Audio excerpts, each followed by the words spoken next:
day 28 of the war in Iran, although depending on who you ask, or specifically if you ask Trump, it both has already been won, and also we are negotiating, and also we are fighting, and whatever else it is.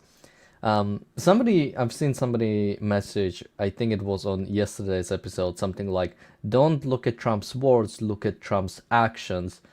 And I don't really know how to take that, because when he says he's negotiating, is that actions or is that words? If he says he's giving 10 more days, which has just happened, or yesterday has happened, Trump is giving 10 more days to Iran to basically respond to negotiations, or rather to the offer that they have been given, and before that he will pause some of the strikes. Is that actions or is that words?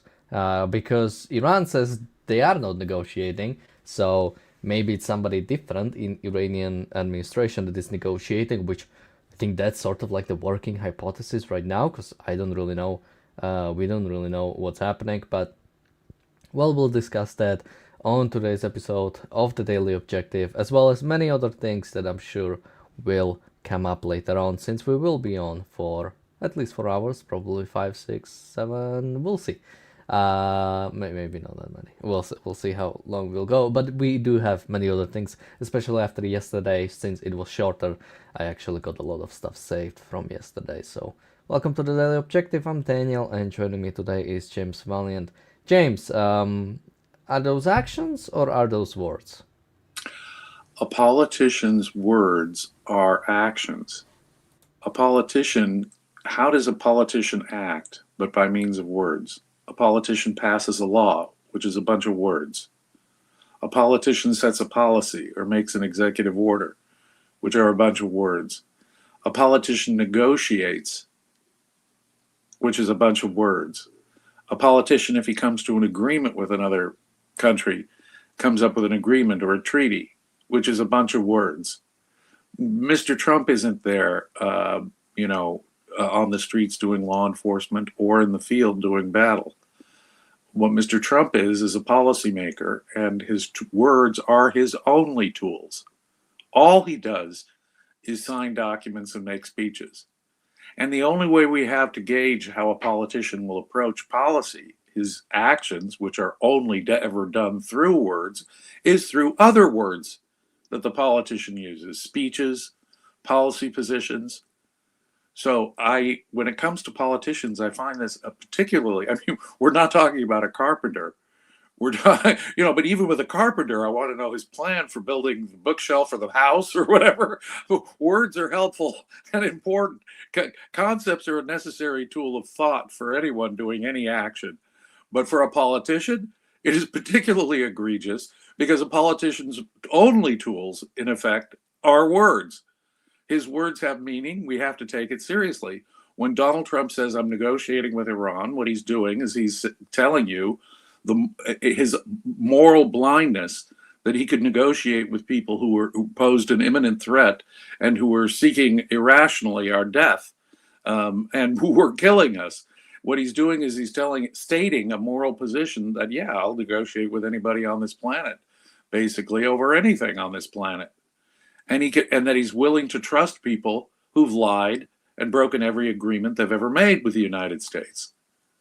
Okay, so even in just evaluating it in words, he's telling us something about his moral stance going forward. Now, on the other hand, am I acutely aware that politicians also use words not necessarily to predict their future behavior, but to assuage political factions within his own country or in other countries? Absolutely. So Trump says, I'm negotiating. Iran says, hell no, we're not negotiating. Both of those can be seen as a set of politicians using words to appease different political factions within their country or abroad. And that's why we have to take both statements, in effect, with a grain of salt. But when we hear that the Pakistanis say, yes, there are contacts with at least some people within the Iranian government, and when Trump says, I got an agreement for 10 oil tankers, and so he's giving them absurdly 10 days, that tends to tell me that there's somebody in Iran that he's talking to, and that's really, really bad in my view. The fact that you could give Trump a gift, as he puts it, of 10 tankers worth of oil, and that would make a hill of beans worth of difference, is distressing to me about Trump's attitude. On the other hand, I think that what we've set in motion are conditions. Let me put it this way. Trump says, I'll feel it in my bones when the victory happens. Or, still worse, we've already won the war. No, you haven't even met the stated military objectives that you started out with, Mr. Trump. They are still capable of firing missiles on and drones against their neighbors and against us. And they've been doing it. So your military objectives still have not been achieved. So in that sense, you have not won at all. And if you're to take that seriously and complete even just the stated military objectives you have, I think that would set in motion events that would mean the end of the Iranian regime. Now, what he's holding back on is not attacks as such, because military operations are still going on, just as Iranian attacks and attempted attacks are still going on. What he in effect he is saying is that I'll hold back from attacking your energy grid, your electricity, because if they did destroy their civilian infrastructure, as they call it, their electric grid, that surely would spell disaster, permanent disaster probably, for the Iranian regime, given the huge unpopularity within Iran of that regime. But we cannot relent. We cannot compromise. If Trump had, from the outset, told us his moral vision for this war, which, of course, is Trump's weak suit, let me put it that way, Trump, in terms of having moral vision for why we have to do this, why this is a moral war, and why they did represent such a powerful threat to the United States, morally justifying the war. Instead of doing that, he wanted to stay flexible. He didn't want to, control, reduce his options of choice at a later stage. But if he had been clear about it, then he might have gotten a lot more American support, and we might have more clarity about what his intentions are. Now, 10 days to avoid attacking their electric grid? Okay, swell. In the meantime, the 60 or 90-day limit on the War Powers Act and your ability to act, Mr. Trump, the clock is ticking on that. And as the clock ticks on that, I don't see what advantage it gives us, except to show for domestic political consumption or international political consumption that he's willing to make peace. He's not the warmonger. He's giving them off-ramps. They're refusing the off-ramps. But in one sense, in his own mind, it could just be, I'm setting them up to make them look like they are not serious about peace, because their response, their demands, their counter demands, the fact that they're making counter demands at all, Mr. Trump tells you that you have not reached the point of, quote, unconditional surrender, which is something else you've also said, Mr. Trump. Words you've said that we demand unconditional surrender doesn't mean that we negotiate, you get something, I get something. Unconditional surrender means they have no demands left, whatever. They will accept whatever terms we choose to impose. And we have not reached the point of victory, much less, quote, unconditional surrender, until and unless we have reached that point. So on the matter of words, it would be great if Mr. Trump could be consistent, repair to moral principle, explain to the world and to the American population why we're doing this. That might restrict his freedom of action, in dealing with a fluid situation, as a classic pragmatist kind of approach, right? But words are the primary tools of politicians. That's all politicians really have. So words matter, especially from politicians. We've got Mr. Trump. That's all we've got to go by. And most of the support in America that's left for this is simply people taking Mr. Trump on faith. Those diehard Republicans who support Mr. Trump come hell or high water. Yeah, well, you called him Mr. Trump instead of Mr. President, so you clearly have TDS, so we don't have to listen to what you say. Uh, I will repeat one more time that it is perfectly etiquette to call a president by his last name, Mr. Lincoln, Mr. Washington. We rejected titles of nobility at the beginning, not even Your Excellency for the president, George Washington. Mr. President, now you can call him President Trump, and I'm happy to call him President Trump. I acknowledge he is the President of the United States, but it is perfectly etiquette to call a President of the United States by their last name, Mr. Obama, Mr. Biden, Mr. Trump. So when it comes to specifically, he does it for, and I've seen different things, right? He tries to manipulate the markets, meaning like trying to calm that down. He tries to manipulate the oil prices, which I don't necessarily mean manipulate in the sort of nefarious sense, but straight up like influence them into going lower, right? That's what manipulating means. Or he tries to, he tries to do what we've always done and has never worked. We do a ceasefire with Hamas, and then if they break it, then we can go in. It seems like the same kind of thing. Like we will offer one last deal to Iran, and if they break it, then we have all the moral justification to go in. But the fact is, no. And again, like Trump, why would this specifically be the one area where he deals with like that? He didn't deal with any other area like that.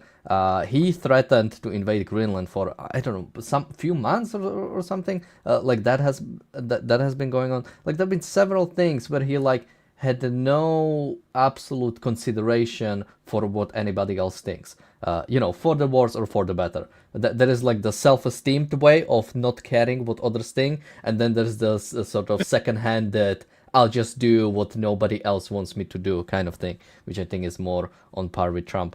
So again, like there is no, I like again when it comes to MAGA or when it comes to even like generally Republicans, they allowed him to do anything he wants. There's been like virtually, I think you could find few examples maybe, but virtually zero pushback on pretty much anything he decided to do, even the things he hasn't said he would do while he ran for president, right? So he has like like even the fact that MAGA supports this war with Iran.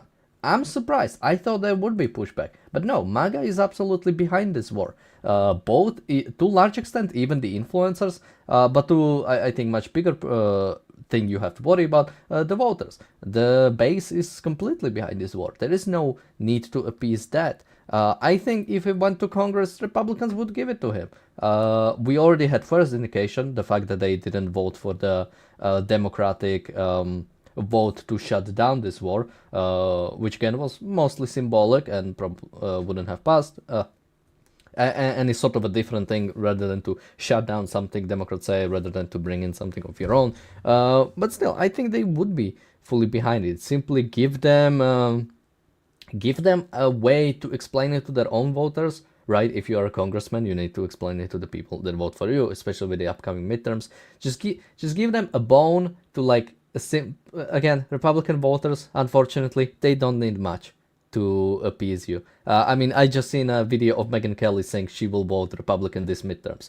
So it's like, she can hate everything the current administration does and she will still vote for the current administration. So, and I think unfortunately a lot of people are like that. They hate Democrats so much that they will vote for the Republicans no matter what. So simply give them some reasoning to explain it, and I think you absolutely can wage this war, which absolutely should have been waged for a long time. This is not something I would criticize Trump for launching this. Maybe the specifics about it and the planning, but the fact of launching it, definitely not. So as long as he wants to fight it, I think he should be supported. But again, that means actually fight it, not make or even talk about the deal in any way. Again, that's not unconditional surrender, and that's not benefit. Again, I've seen some parts of a deal, and either Iran will not take it because it's the end of Iran, or it will be so compromising that Iran will take it. Again, what is the goal of Iran? And that is what you have to appease. The goal of Iran is to destroy West. It's not for the Iranian regime even to survive. It is to destroy the West. Whatever gives them that, that's what they will take. So the only way for us to compromise, the only way for us to find common ground is to give them something that would allow them to destroy West in some uncertain future. Some delayed future where they can. But you see, just the survival of the Islamic regime as such would mean that, and would be counter-deterrent. It would undo any of the deterrent effect in the long run.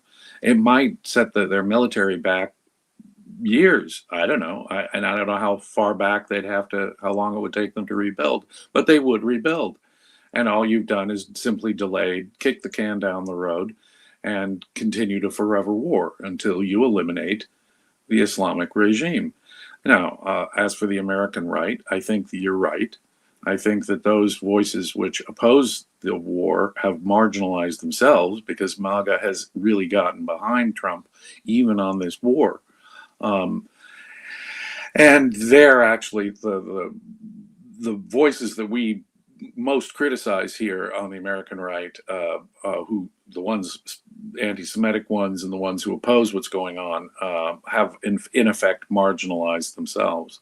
But when Mr. Trump says things like, oil prices didn't go up as much as I thought they would, and the stock market didn't go down as badly as I thought it would, what he is clearly aiming, he didn't know, and what he's clearly aiming at is public consumption. That is pure pap for public consumption. What you do is when you start out the war, you indicate the costs. Yes, this will cost us, my fellow Americans. If this will appease people, President Trump should come out and say, ladies and gentlemen, this is going to cost us, but it's worth the cost. It's a life and death matter. They're an ongoing threat.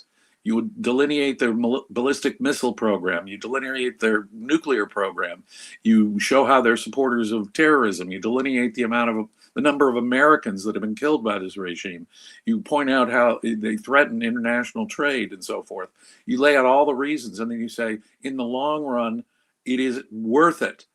And we will have to pay a cost, and get ready, gas prices are going to go up. But we have to do it. That's what the effect of words can be on when you go to war. And what you do is you're honest up front, as opposed to in the middle of it saying, well, this isn't as bad as I thought it would be, which is obviously just political cover. Any agreement, any capitulation to any demands that Iran might have, if they get anything, they win entirely. And I think that's what Mr. Trump, that kind of moral reasoning is completely alien to Mr. Trump. That's not how he thinks about the world. He doesn't think of the world in terms of morality. Morality is this impractical, idealistic thing that can't really be involved in international realpolitik as far as he's concerned. And so being pragmatic and being willing to compromise with any dictator on the planet is, I think, just built into the way Mr. Trump looks at the world. By the way, somebody says MAGA doesn't support this war. If it didn't, this war wouldn't happen. I just looked up a poll from Politico. When it comes to share of Americans who support military strikes on Iran, the killing of Iran's supreme leader, and the targeting of Iranian military, nuclear, and government sites, 81% of MAGA supports it, 61% of non-MAGA Republicans support it, and even 43% of overall Americans support it. Now, this is just specifically strikes. I think even if we go back to last year, when it came to, I think there was a poll, or there were different polls, something like, would you support American strikes on or would you support America stopping Iran from developing nuclear weapons? I think support of that for overall Americans was like something like 70 to 80%.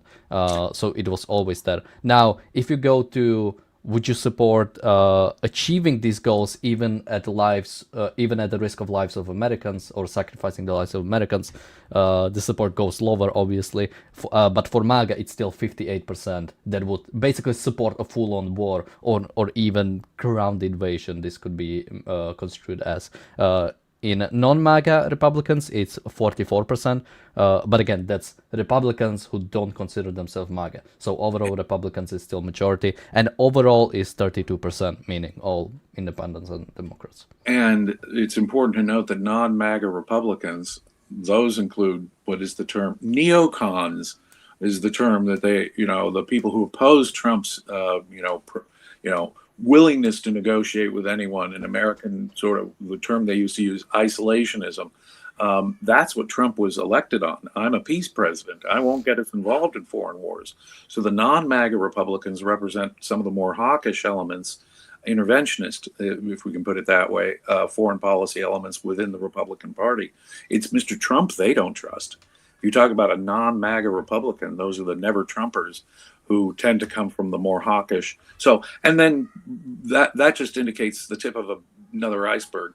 When the polls break down the objectives, Iran missile program, Iran nuclear program, Iran support of terrorism, all of those things rank highly in Americans' desire to get rid of those things. It's, as you point out, the means and I think the man doing it that are two of the major concerns that Americans have. But adjusting for that, now, to know what MAGA thinks or what Republicans think, all you have to do is turn on Fox News. All you have to do is read the New York Post. And you can see that the Republican Party and conservatives in general in this country are still hanging there with Mr. Trump on this war and do support it. If the MAGA types, if someone says MAGA doesn't support it and they point to Tucker Carlson and Candace Owens, I would just point out, listen carefully to the Tucker Carlsons of the world. They don't like what Mr. Trump is doing, and they're the ones being marginalized within the right-wing movement in America today. So far, the editorial comments that you'll hear on Fox News, for example, have been mostly and uniformly in support of the war with caution. They respect, now get this, they respect Trump's willingness to negotiate, and they're impressed by Trump giving them Iran an off-ramp. Oh, yes, you see what a peace lover Mr. Trump is? They're taken in by the window dressing, in other words. They think it matters. I don't. I don't think that, if you go to war and you, like I say, you spell out the moral and practical reasons why we have to go to war, and you are straight with the American people about what the costs are going to be up front, then, of course, you don't get yourself into that kind of a situation. People understand you will fight until, as long as necessary, until you win, until you get actual victory or actual unconditional surrender, which, of course, implies Iran gets no conditions. Iran gets nothing. And even if it's just the survival of the regime, Iran gets everything in the long run. Just going through the chat.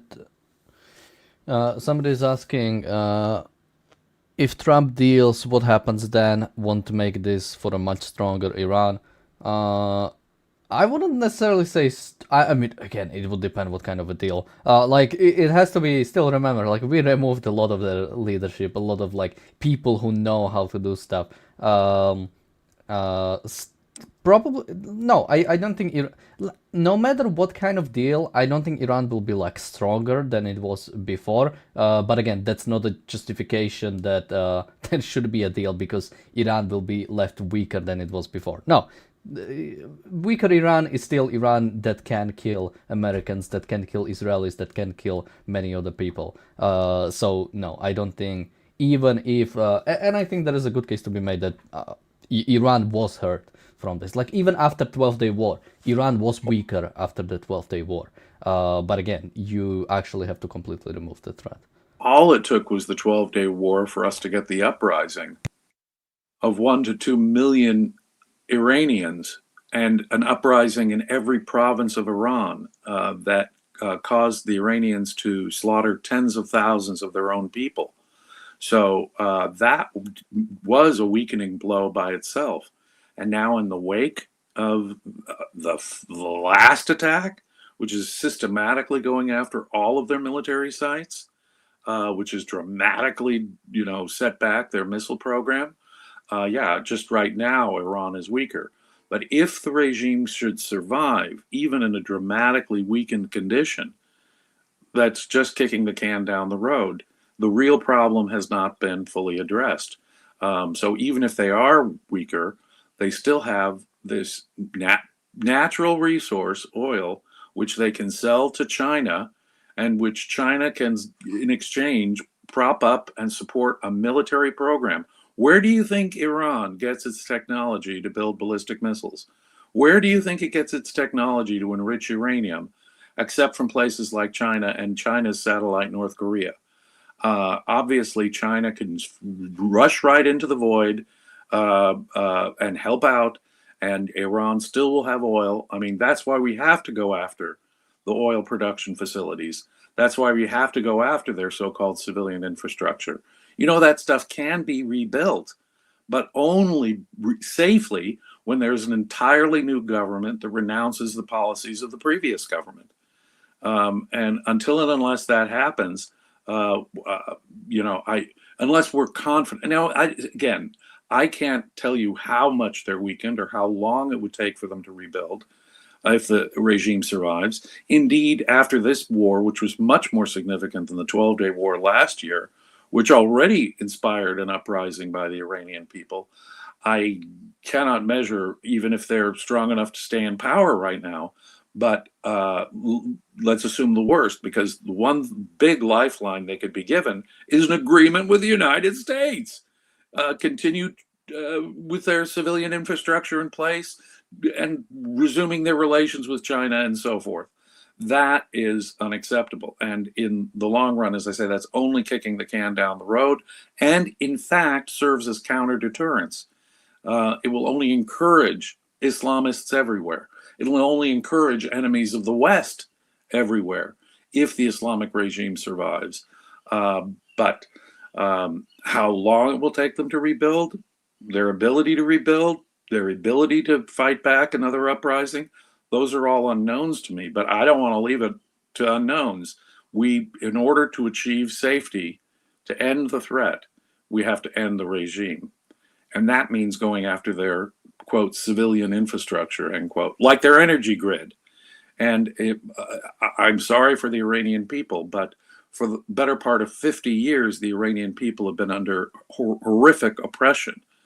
Just earlier this year, thousands upon thousands of Iranian civilians were slaughtered by their own government. I think in the long run, it would be the best thing to happen for the Iranian people. We have a super chat from Bonnie. Thank you so much. Somebody says Trump is the only legitimate leader. That's usually how elections work, so that's how it should be. Was elected president. I don't dispute that. He is a legitimate leader of, a I don't think anybody ever does. Well, I mean, with the word legitimate, I guess I would ask for greater clarification on. But under our constitutional system, I fully concede President Trump. President Trump, see, I could use the term, is our president under our constitutional system right now. All right, so we have a bunch of things that I wanted to go through. Let's start with Francesca Albanese, since I don't think we've heard from her. I haven't heard from dear Francesca for a while. What a truly evil woman. The information I provided in the report is, of course, I couldn't go and do the death count myself, but I relied on information provided by Palestinian and Israeli lawyers and others. These are the deaths that are confirmed. I mean, I do suspect that among the thousands of those, for thousands of those missing, those disappeared, there might be other deaths. The point is that there is a need to, as I said, the priority is to stop Israel. Well, at least she said something actually truthful at the end. The A goal is moment to stop of this. real clarity and honesty from Francesca. By the way, just for people who don't know, since our coverage of the Iran war, I don't think we've ever mentioned Francesca Albanese, but she's the special rapporteur for the what is the full title? For the occupied Palestinian territories, Exactly. occupied by Israel since 1967, something like that. And yeah, he talks about how do you know about the numbers? Well, I listened to, but she says Palestinian and Israeli lawyers. What does that mean? No, you check whatever Hamas held ministry says, and that is taken by the UN on its face. Even when they check, they simply call up the hospitals and say, hey, the same hospitals that are sometimes even controlled by Hamas military commanders. Hey, are those numbers true? They're like, yeah, they're true. One But thing, again, it doesn't even matter, right? Because at the end, it's whatever stops Israel. And see, again, that is whatever stops Israel from defending itself. I got to say, my own view is perfectly diametrically opposed to hers. She says, whatever stops Israel. No, my goal here is whatever protects Israel. And that's what conditions my understanding of these numbers in general. But going back to if we are going to argue about the numbers we get from the Gaza Health Ministry, i.e. Hamas, have been consistently shown to be lies. We've been lied to and lied to and lied to by Palestinians and by people who accept and swallow whatever the Palestinians or the Gaza Health Ministry tell them. Statistical analysis has demonstrated those to be lies, damn lies, lies by there's lies, damn lies, and statistics. Well, these are statistics that are absolute damn lies that range anything from wildly improbable to absolutely mathematically impossible. So one thing we do know is the Palestinians have lied about this. The other thing we do know is that Israel has taken, I think, unfortunately, but Israel has taken unprecedented steps in the history of warfare to protect so-called civilian lives by warning people to get out of buildings, by moving populations, by feeding the enemy population, things Israel really ought never to have done at all anyway, but they've taken extraordinary steps. So all I know is that look, when you have a right to defend yourself, you have a right to hit back 10 times, 100 times harder than when you were attacked. That should be when you're fighting back in reasonable self-defense, the level of force should be wildly disproportionate, much, much greater than the attack leveled against you. And it should be aimed at utterly incapacitating the attacker. That's all that matters. That's what really counts. In World War II, that's how we approach the subject. And again, I'll just say it again, at the end of the day, was the defeat of the Germans and the defeat of the Japanese was the best thing that ever happened to those countries. They were living under savage dictatorships at the time that were brutalizing their own people and causing their own people to engage in suicidal warfare. And today, there are rights-respecting, civilized countries, the last on the list of countries that America or Great Britain should ever fear going to war against again. So her moral perspective is upside down and wrong. The way she looks at the numbers is completely immoral, twisted, upside down and wrong. And she's been accepting lies as truth for, 2.5 years now. So whatever it takes to defend Israel is my position. Unfortunately, Israel doesn't take that position consistently. In any case, at least we got a moment of clarity and honesty from Francesca, who did admit that what her goal is, the destruction of Israel. Anything to stop Israel from defending itself. Let me just add the from defending itself part, because Israel was brutally attacked on October 7th, 2023. the atrocities against civilian population on October 7th, 2023. To her, that, just stop Israel is the goal from defending themselves in the wake of that. That has been her consistent goal, and at least she's straightforward about it here in this statement. As clear as I think we're ever going to get from an evil wench like this. Somebody says Trump is a real leader, unlike other so-called titles and presidents of the past. So Trump is the ordained president by God, that he's the only legitimate one. No, forgive me, George Washington, Thomas Jefferson, Abraham Lincoln, and even Calvin Coolidge were every bit as legitimate, and every president was every bit as legitimate as Trump. And they were better representatives of Americanism, if that term has any meaning left. Well, every president was as legitimate as Trump is right now. Of course. So whatever distinction drawn there is absurd.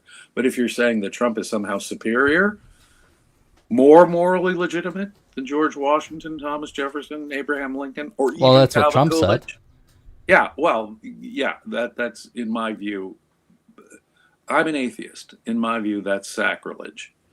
The men who gave us our country are the Trump is little familiar with Americanism, the American Constitution, nor did he give a damn about the founding ideals of America.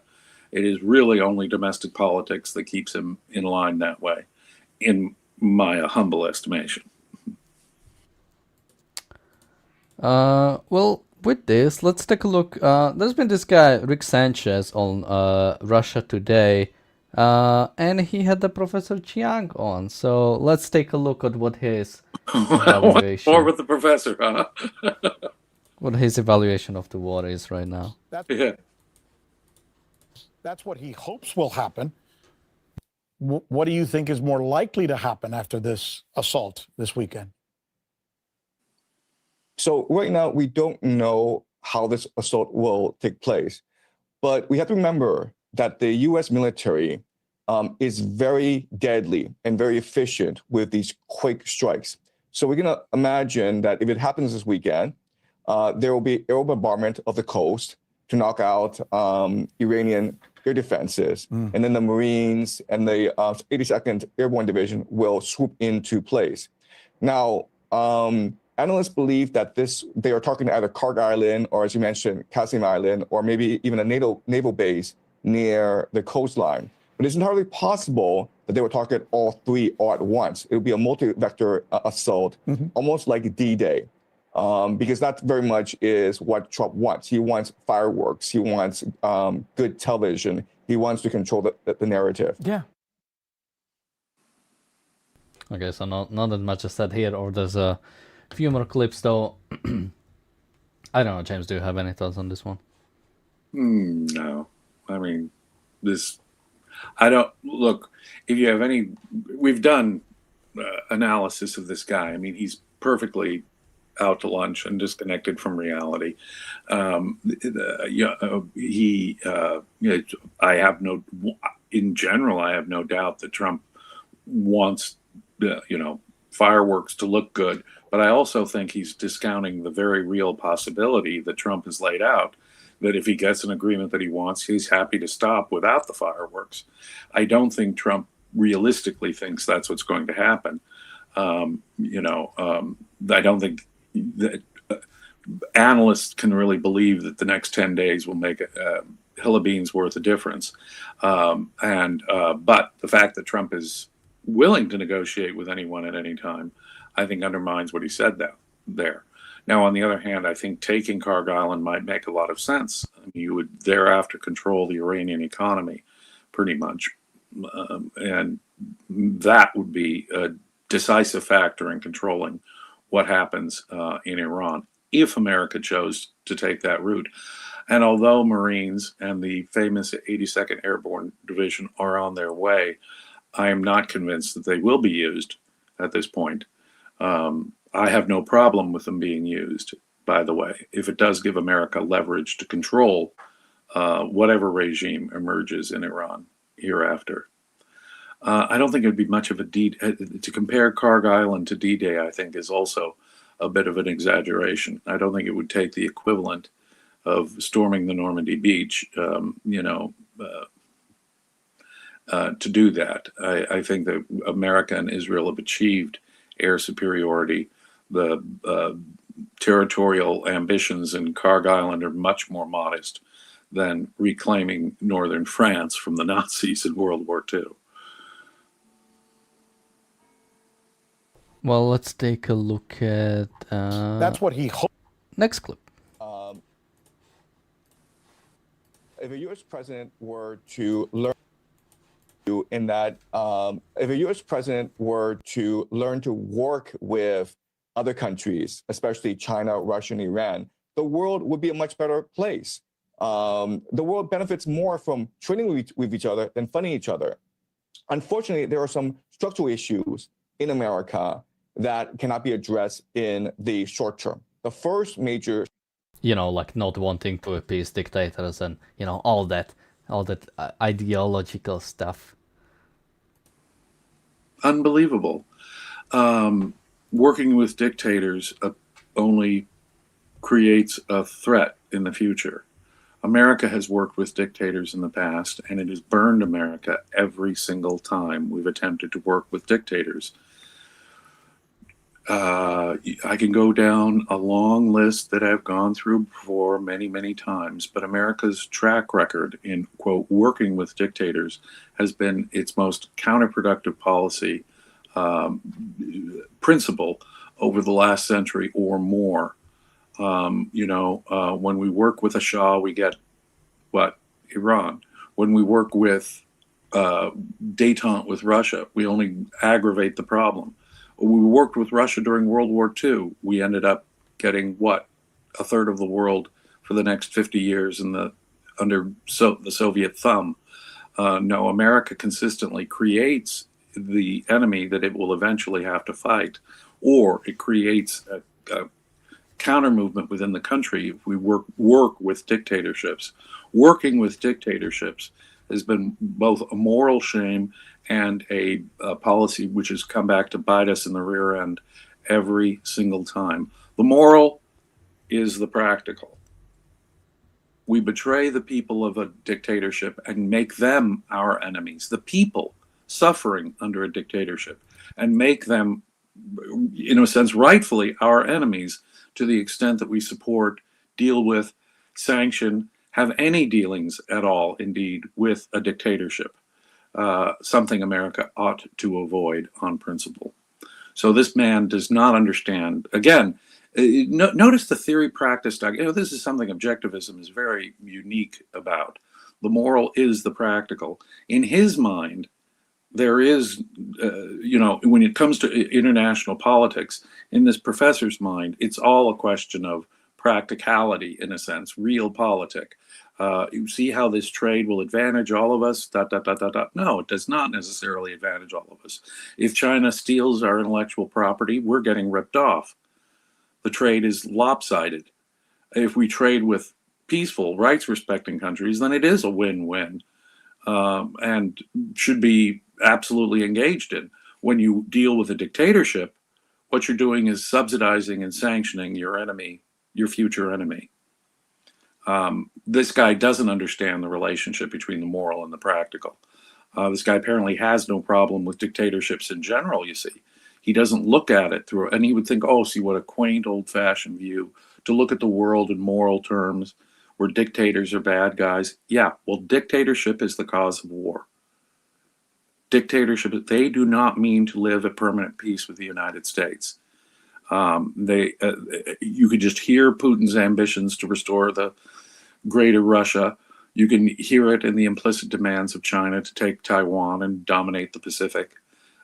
These dictatorships, their long-term plans are not to live in peace and harmony, kumbaya, with the rest of the world.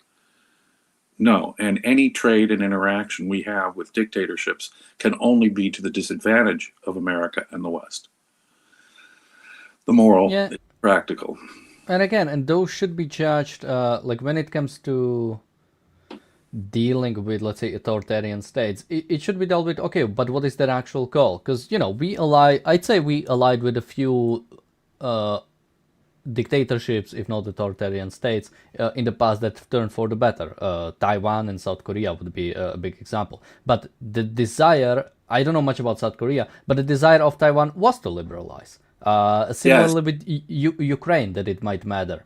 Like Ukraine is a corrupt place and very problematic place and has been for a long time. I think there is a westernization desire to some extent, and that, the much prominent thing right now is they are fighting Russia, which is our enemy. But let's say afterwards, whatever happens, should Europe or America be involved in Ukraine? Well, if they still desire liberalization, I'd say yes.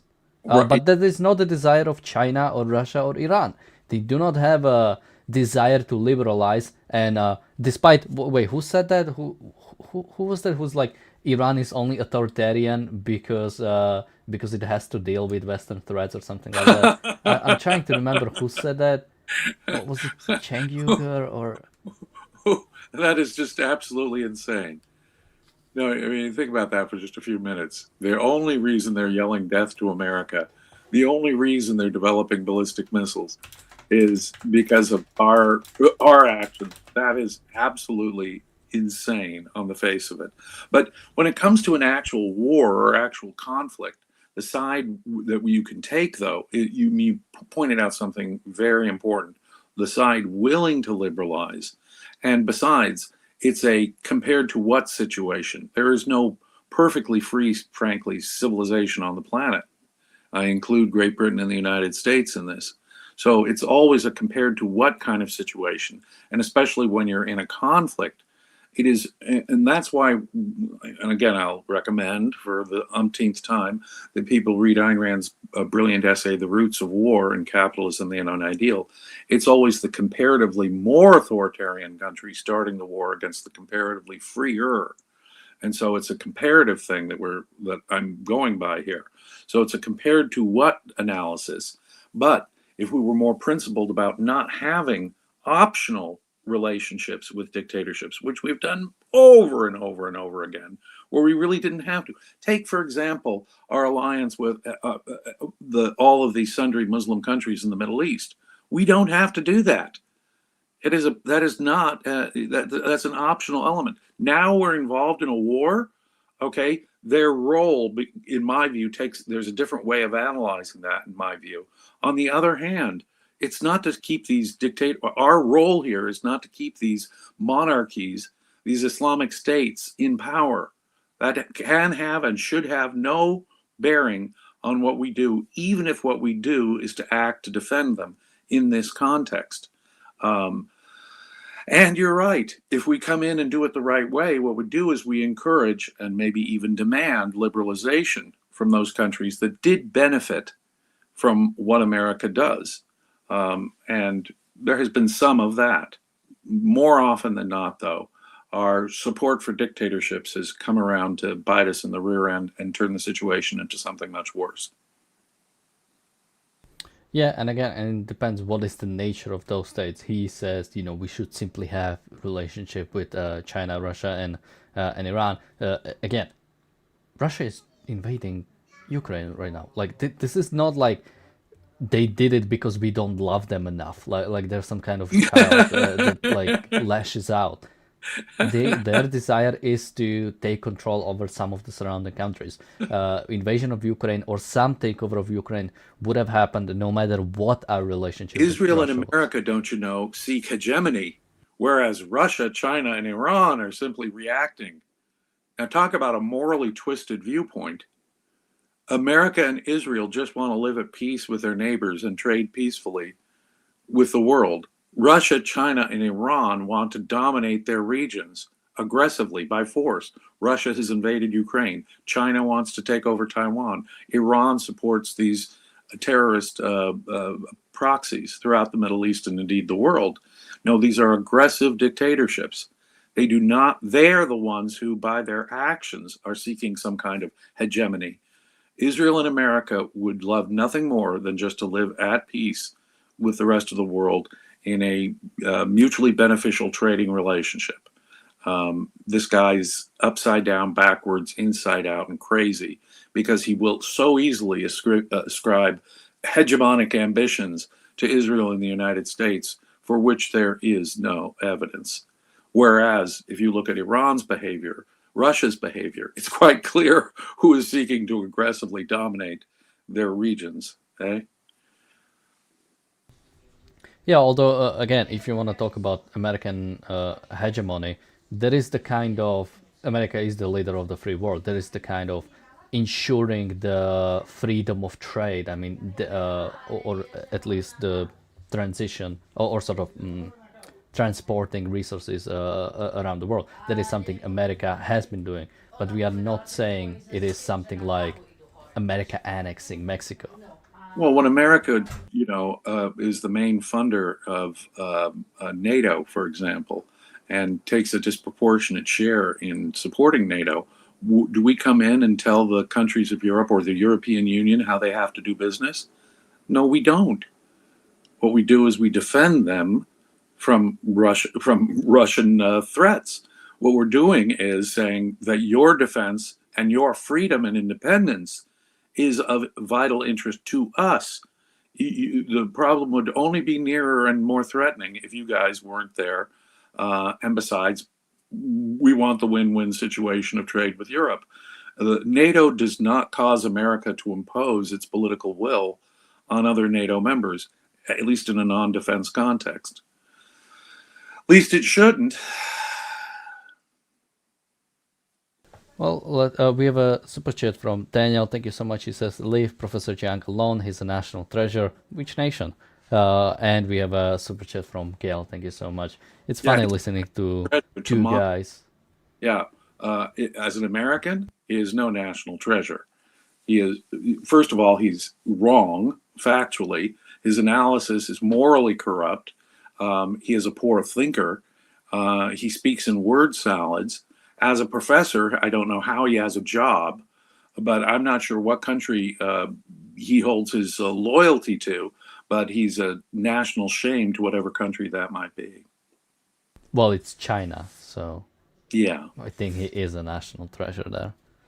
That would be the only place that he would be a national treasure, someone who spreads the propaganda of dictators.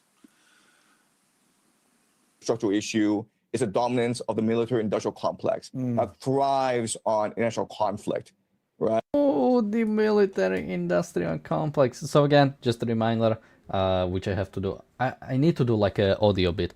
The same companies that own the military companies, the same sort of like BlackRock and investment firms, they also own Apple. I'm telling you, Lockheed Martin makes very little profit compared to Apple on Nvidia. They would be much rather if there was a world peace, if they wouldn't even have to spend money on companies like Lockheed Martin, and instead would be able to invest in Apple or Nvidia or some new companies coming up because wealth is freed. And no, so again, this, whenever somebody mentions like military industrial complex and they want to talk about how the profit, the war profit is like taking over the world, you know, they're telling you BS. It's kind of like populist-ish thing that is like nice to hear or people like to hear, but again, it's BS that is never true even on the small scale again.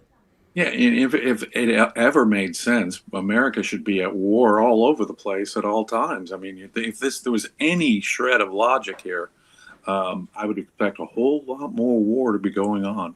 But you make, of course, the essential point. Apple and Nike are much, they'd be happy to deal with a communist China. Look at that huge market there. They don't see it in moral terms, which they ought to, by the way. But frankly, if you're going by the members of the New York Stock Exchange, I can tell you right now that their interests are very much opposed to war. All you have to look at is at the American Stock Exchange over the last 3 or 4 weeks and the international price of oil over the last 3 or 4 weeks to let you know where the economic interests in the West really are. They're not in favor of this war. In fact, war is a cost. And that's something, as I said, that the president should have been straight to the American people about right up front. war is a huge cost. It will cost us. There will be higher energy prices. This will come at a price, and it's not good for the economy. The idea that war is good for the economy is just a bizarre one. It destroys wealth. It interrupts trade. War is not good for the economy. War is sometimes necessary if you're the defender and facing an objective threat like Iran, but it comes at a cost. We have a super chat from Gail, thank you so much, and a super chat from Jonathan, thank you so much. Sorry again, I think we've said about the military. Well, I would only add military industrial complex is a good thing. I think generally and this was created. I don't know if it was already started by Truman or if only Eisenhower started it officially. But the idea was, let's not have to, when a war starts, so that we have to convert tractor factories into tank factories. Let's actually have a system of companies sort of ready to gear up for war when it happens. So we don't have to, in a sense, impose a war economy anytime a conflict happens. At the founding of America, the founding fathers of the country did not even envision a standing army. America envisioned itself as being neutral and disconnected from international affairs, largely speaking, from the outset. And America, through the 19th century, did its best to stay out of conflicts that were not in the Western Hemisphere. And when Teddy Roosevelt built up the Navy and sent it around the world, that was sort of an arresting moment of, is America now an imperialist? When we did the Spanish-American War and took on the Spanish Empire, that was the sign of something changing. But even then, it didn't fundamentally change. As you point out, even before World War II, the American economy had gone back to sort of a peacetime economy, and we had to reconvert our factories, our auto plants into tank plants. And after World War II, though, America took on a permanent role, and it was World War II really more than anything else, where America took on a permanent role of trying to defend its allies, whether in Europe or in the Pacific. And that meant a permanent set of what we call defense contractors, private companies that bid on defense contracts and build these extraordinary fighter airplanes, these amazing aircraft carriers, these astonishing submarines. It was President Eisenhower, funny enough, the supreme commander of the Allies militarily during World War II, who, when he was president, warned Americans against the political power that the military-industrial complex might have as a political power. But I think that was largely, I'm not discounting it altogether, but I'm just saying I think it was largely overblown. I think it is important for America to be armed to the teeth with cutting-edge technology that surpasses everyone else in the world in order for civilization to be safe. Yeah, also it has to remember the military-industrial complex is actually much smaller than it used to be, since after the fall of Soviet Union, basically a lot of, I think a lot of even companies were merged, a lot of, basically it was consolidated a lot.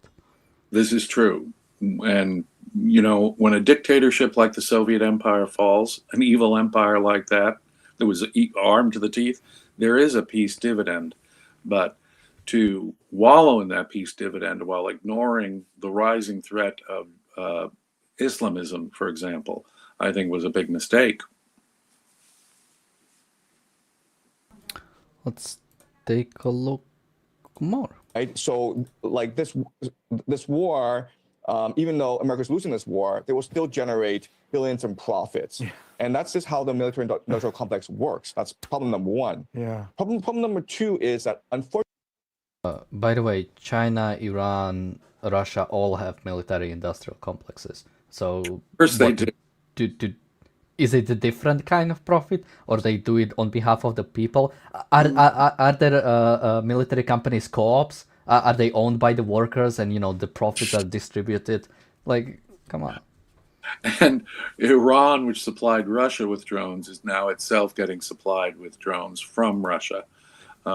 It's a strange world in which he lives. And America is losing the war.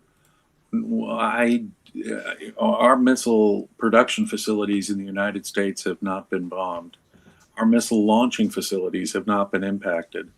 Our ships at sea off the coast of Iran are still intact and operating and are sending missiles and airplanes over Iran, which continues to get pummeled.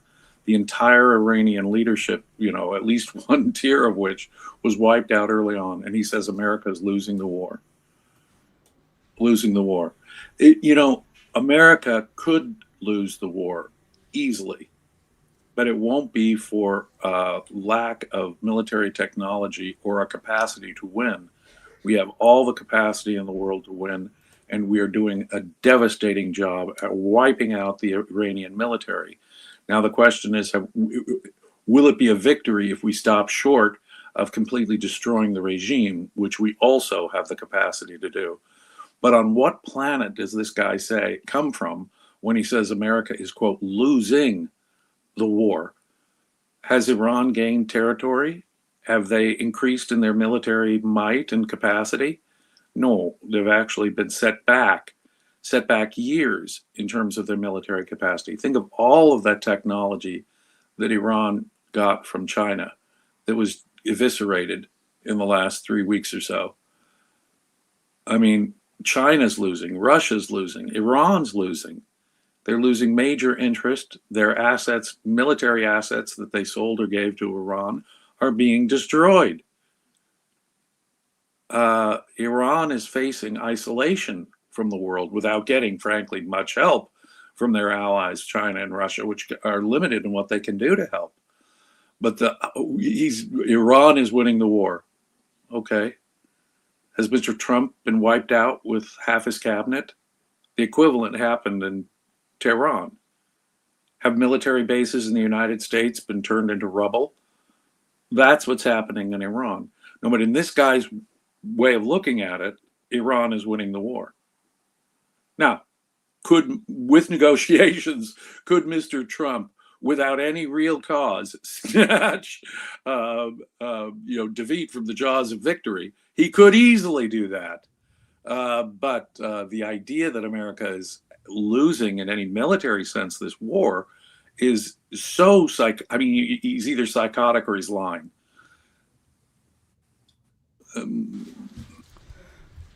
Somebody says he's an idiot, but he's not just some YouTuber with a blackboard. And ironically, he is just some YouTuber with a blackboard. He has no, Professor Chiang has no...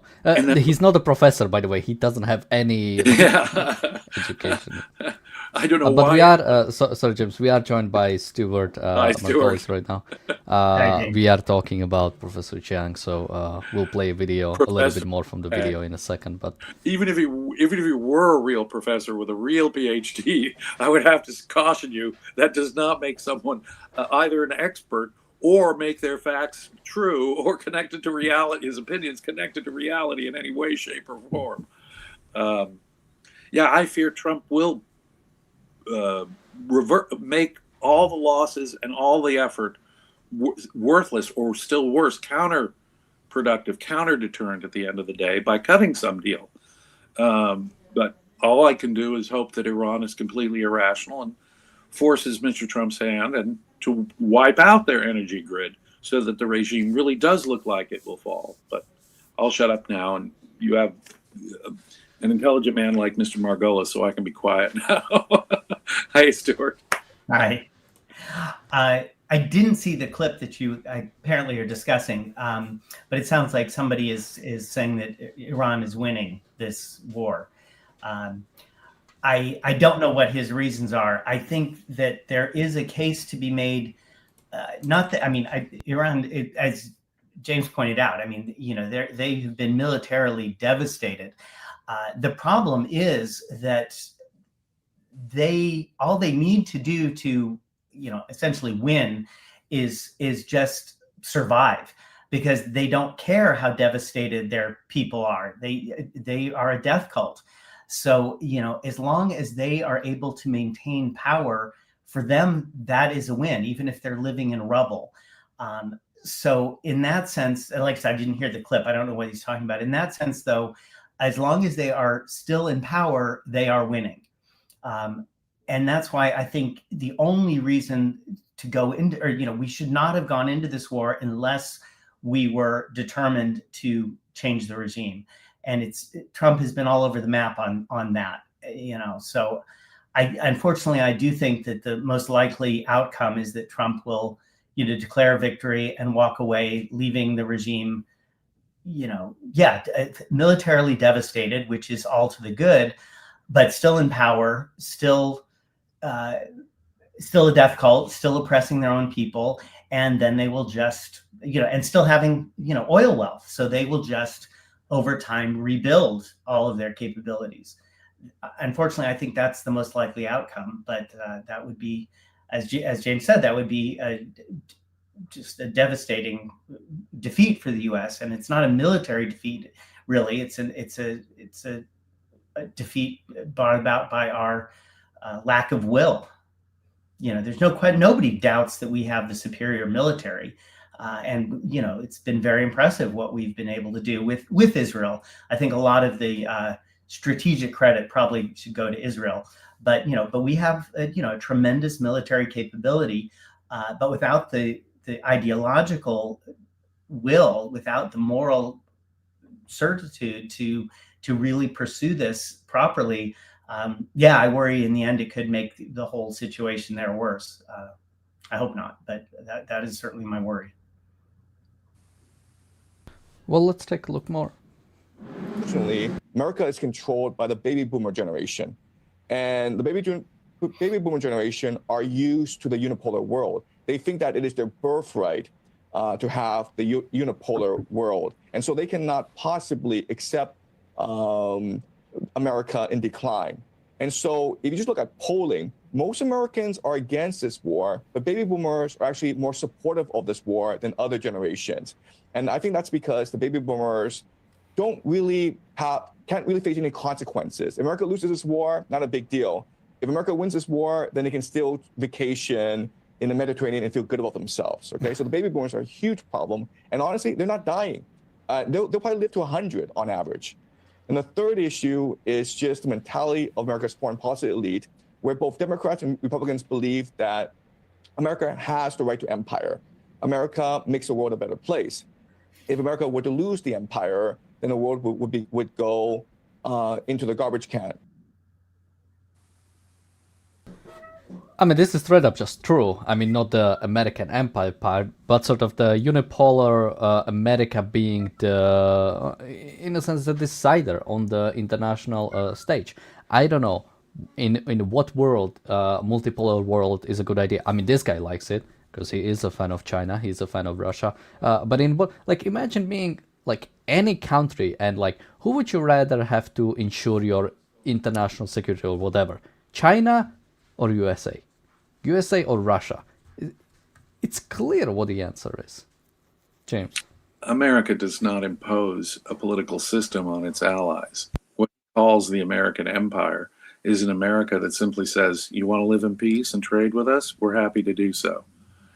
It's Russia, China, North Korea, Iran, aggressive dictatorships that are that are our foes, because they are the ones who seek hegemonic domination. Russia has invaded, it's doing a war in Ukraine right now. It actually aggressively seeks to dominate its neighbor. China would love nothing more than to take over Taiwan. Iran has been funding proxies that want to dominate and intimidate the region. Hegemony is to be measured by the blackmail and physical force that the dictatorship is imposing on the people around it. America doesn't say to the EU, when we have a NATO alliance, like I said, we don't go to EU and say, okay, here's what your economic policies are going to be. What we say is, and Mr. Trump should get a lesson here, we have a mutual interest in keeping Russian aggression at bay so that we can do our own thing and live in peace and freedom. This guy, he's so forgive me, I am going to have to bow out, and I'm glad Stuart's here now to I have to just echo what Stuart said earlier. I don't know what the result is going to be, but it is the Trump losing this, not for any lack of ability on the American military part to accomplish the end, but Trump losing this because of his own lack of moral clarity and willingness to negotiate with any dictator on the planet, however evil, could easily turn this into a very counterproductive exercise when it could have been the most righteous war that America's engaged in decades. Now, this guy on baby boomers and whatnot, I'll let you and Stuart talk about that, but I should unfortunately have other things I need to attend to. Keep up the good work. You know, ladies and gentlemen, you're getting a position here at the Ayn Rand Center UK that is hard to find in other places in the world. We will provide the moral clarity. We will provide answers to people who put out rot like this guy. And so please do consider being a paid subscriber to Ayn Rand Center UK so we can keep the lights on and keep bringing you this message from a perspective you're unlikely to get anywhere else. And so with that, take care, gentlemen. Take care. Thanks, James. Thank you, James, for joining us. Stuart, any thoughts on this guy? Well, I think part of the issue is that everybody equivocates the difference between political power, which is essentially the power of force, and economic power, which is generated by people's free choices. So yes, America does, in a sense, have hegemonic power. It's economic power, though. You know, the dollar is the reserve currency. The U.S. Dollar has dominated the world, but that's not due to, you know, imperialism or any sort of political force. It's due to the incredible economic power that the U.S. economy represents. But everybody, and this guy equivocates on those. They equate they act as though the two are the same, and they're not. They're fundamentally different. Well, let's maybe stay on him for just a little bit longer. He also has an answer to anti-Semitism, or at least something to say on it. Because I've talked to Israeli officials who say, we understand that right now we're the most hated people in the world. Can they achieve that despite the antagonism, the global antagonism against this very small country? Right. So that's a very good point. So after this war, I expect that Israel and Iran will come to a trade deal, come to an agreement. And then what's going to happen is that after this war is over, anti-Semitism is going to rage across the world because Americans will rightly believe that Israel was responsible for the downfall of the American empire. So you have not just Jewish talent returning to Israel, but also a lot of global capital going to Israel. Also, from the Israeli perspective, they really don't care if the world hates them because they have Mossad. Mossad is very good at infiltrating and subverting resistance movements. And so if anyone opposes them, then Mossad will take care of them. And that is what they believe they must do, because in the Jewish eschatology, in the fanatical Jewish understanding of things, they believe that the world will always hate them. And so they need to prepare for the day when the world unites against them. So unfortunately, you have these fanatics in power who are very fatalistic and who actually believe that anti-Semitism, the growth of anti-Semitism, the growth of global hatred against Israel, it will actually benefit Israel in the long term because it will unify the Jewish people and make them more reliant on God. The Jewish people will learn redemption and repentance, and this will allow God, Yahweh, their God, to support them in the final. What is this guy smoking? This is no relation to like anything. There's gonna be a trade deal between Israel and Iran. Why? For what reason? Yeah, he just breezed past that as though that was not worthy of further explanation. But I'm like, what? Yeah, that was odd. Yeah, and then he says like Mossad will take care. What do you mean?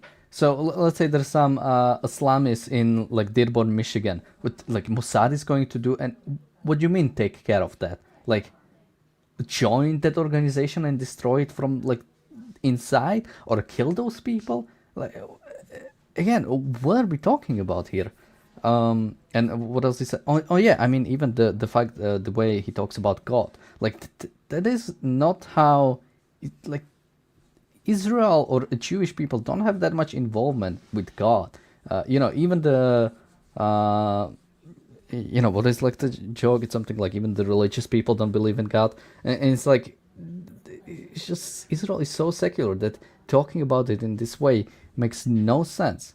Yeah, he's talking. There is a very small subset of the extremely religious conservative Jews that probably map onto what he's talking about. But it can't be more than like 5% of the population. It's not the people I mean, running Israel. even that doesn't really fit, because again, when you talk about like religious Jews, you have to find it's a specific category. It's the ones who are like religious but not religious enough. Because if you are very religious, if you are like Haredim, or if you are the sort of like ultra orthodox Jewish, well, you don't really care what's going on in the world. That's true. Yeah. You only care about your neighborhood. You only care about the things that are like ultra orthodox Jews won't have like a goal of will make everybody hate Jews so that everybody will come into Israel and then something. So even then you are specific. You would be. I cannot even imagine the figure. Like even if I take somebody like Ben Gvir, who would be on that side, like religious but not ultra orthodox, I don't think he even has this idea. Like I don't know how much they care about like all Jewish people come to Israel and all Jewish people only be in Israel. I just don't see it. I know we have a few Israelis in the chat. Maybe they can tell us like what even is the person that he might have in mind. Somebody says, why does this fool think the Israeli government is religious? He's clearly never been to Israel, and religious Jews don't care about the world order. Yeah, that's what I said. Like the ultra-Orthodox, they don't care about what's going on beyond, they don't care about what's going on beyond Jerusalem, let even like beyond Israel. So, yeah, it's straight up, this is like the type of stuff you would find on like 4chan, on like Paul, like, yeah, this is what's going to happen. And we are getting this analysis on, well, I know Russia Today is probably not the biggest, most prestigious TV that is out there. But still, like, he has been on like American media as well. He's been on Tucker Carlson. He's been on like the big platforms. Yeah, Stuart, it does. Yeah, I think you nailed it. Your first comment. What is he smoking? He's clearly off on some flight of fancy that doesn't really map onto anything that's actually happening in Israel. I don't know what this guy. He maybe he met one Jew sometime that had this view, and he extrapolated that must be all of them, or I don't know. Or maybe he just made it up whole cloth. That's also possible. I mean, I think, well, something he has said, apparently when he does his sort of like lectures, he just picks a topic and just speaks like with no preparation. Like, and this is what it sounds like. Like he is a language model. He says something and then he predicts the next word based on what fits the most percentage-wise, and then he predicts the next word. And that feels like... So you think he's the living embodiment of AI, basically? Yeah, he's a language model, basically.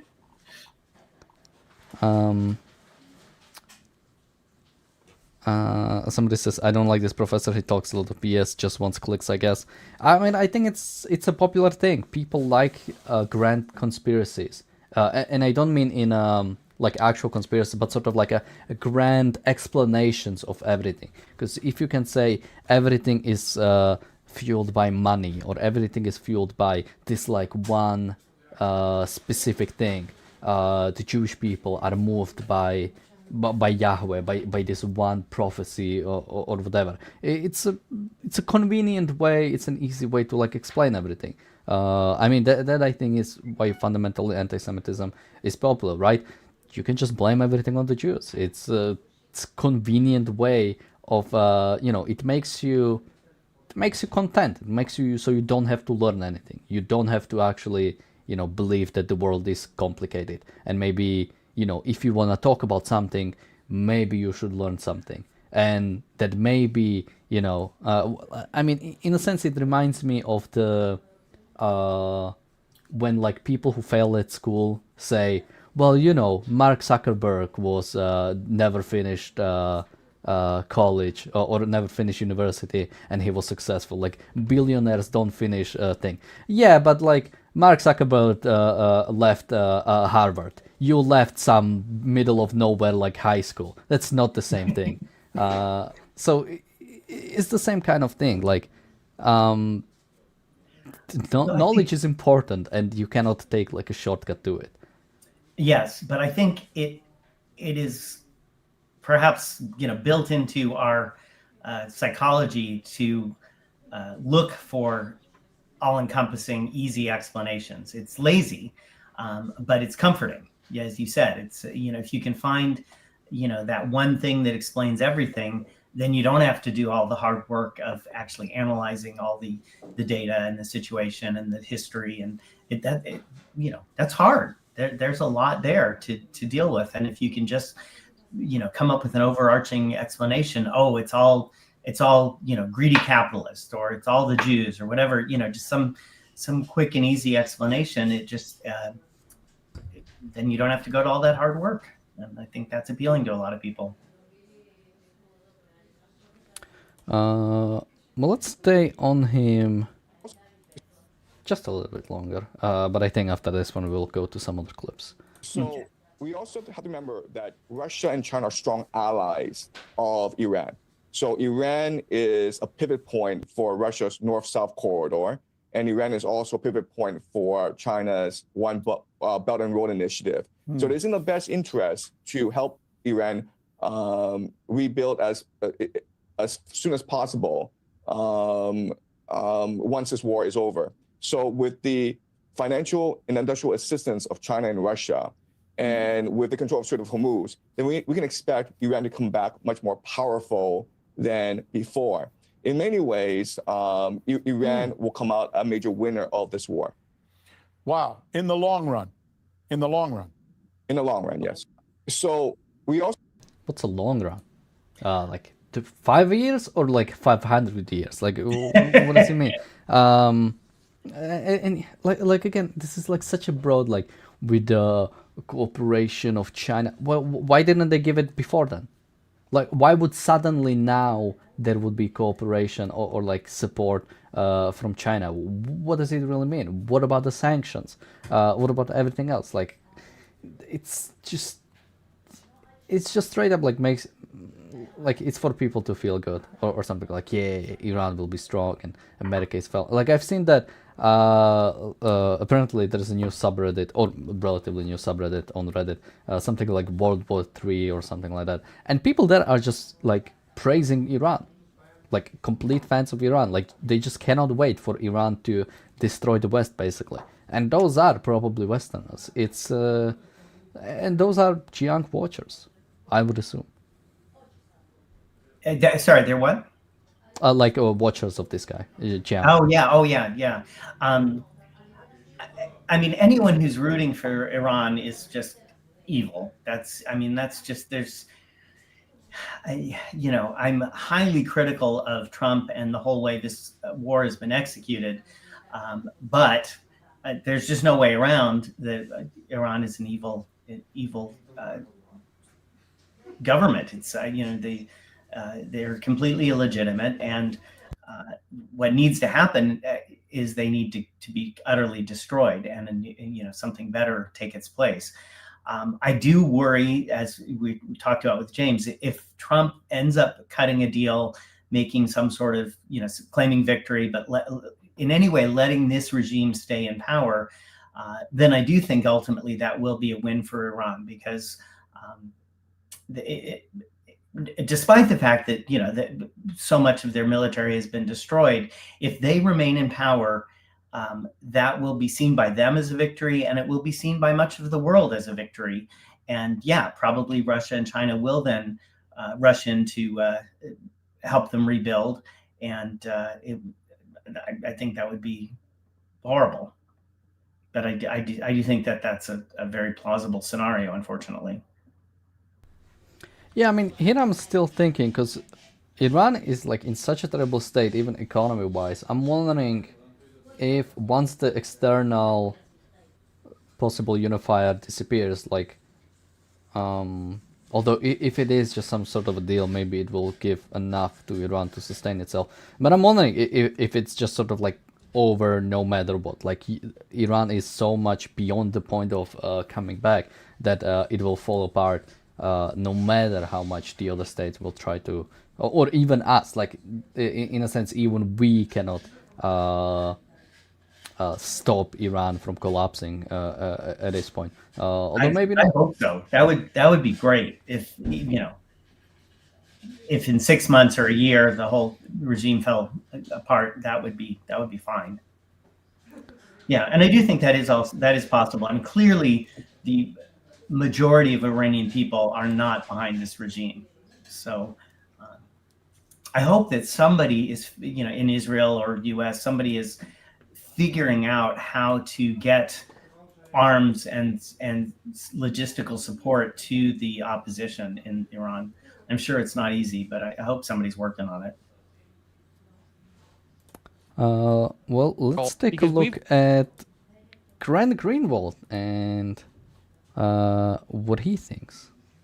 Because we've created a world where if you don't have nuclear weapons, we can attack you at any time. We can invade your country and nab your president and say we have the right to arrest him like we did in Venezuela. We can attack you in Iraq or Libya or Syria or all over the world. But if you do have nuclear weapons, no matter how crazy you are, like North Korea, we will never mess with you. We will never, ever mess with you. And I don't blame. I think Iran made a mistake in not getting nuclear weapons, in not actually making the decision, as the intelligence community said, to get nuclear weapons. So if we're worried about this threat that Iran poses, we should be asking, why is it that they supposedly pose a threat to us? And especially since war is the last resort, we should be asking that question. And there's no need for Iran to be a threat to the United States. I don't even think they are. And so, yes, this is not definitive proof that we did it for Israel, but it's not a coincidence that we're at war with Israel's greatest enemy and the enemy that Israel has wanted the United States to go and take out for many decades. Because we've created a world. It's kind of interesting how the people who want Iran to have nuclear weapons don't see Iran as a threat to America. I mean, Stuart, I'm not American, you are. Do you see Iran as a threat? Well, it depends how you know, it's not an existential threat. And, you know, Iran is not going to destroy the U.S. It's not, you know, it's not going to, we're not going to have, you know, a Iranian leader, you know, taking over the White House. But, you know, Iran certainly wants to be a threat. You know, they chant death to America and they fund terrorism around the world. And they have been responsible for many deaths of U.S. people. So, yes, they are a threat. They're not an existential threat. But if you only count, you know, it only counts if you know, they're able to wipe the U.S. off the map, well, then nothing's a threat. You know, we are the most powerful country in the world. But I would like to not have terrorists blowing up bases, not having them attacking and kidnapping civilians. So yes, I think they are a threat. And if they had a nuclear bomb, they still couldn't destroy America, but they could perhaps take out a city. That would, you know, I think that counts as a threat. And the idea that we just blank out their goal, their explicitly stated goal of destroying the great Satan, it's like, well, everybody just sort of like, you know, oh, isn't that cute? You know, they want us dead, because yeah, they can't. But if they had a nuclear bomb, they could take out a lot of people. They could do a lot of damage. So yes, absolutely, they're a threat.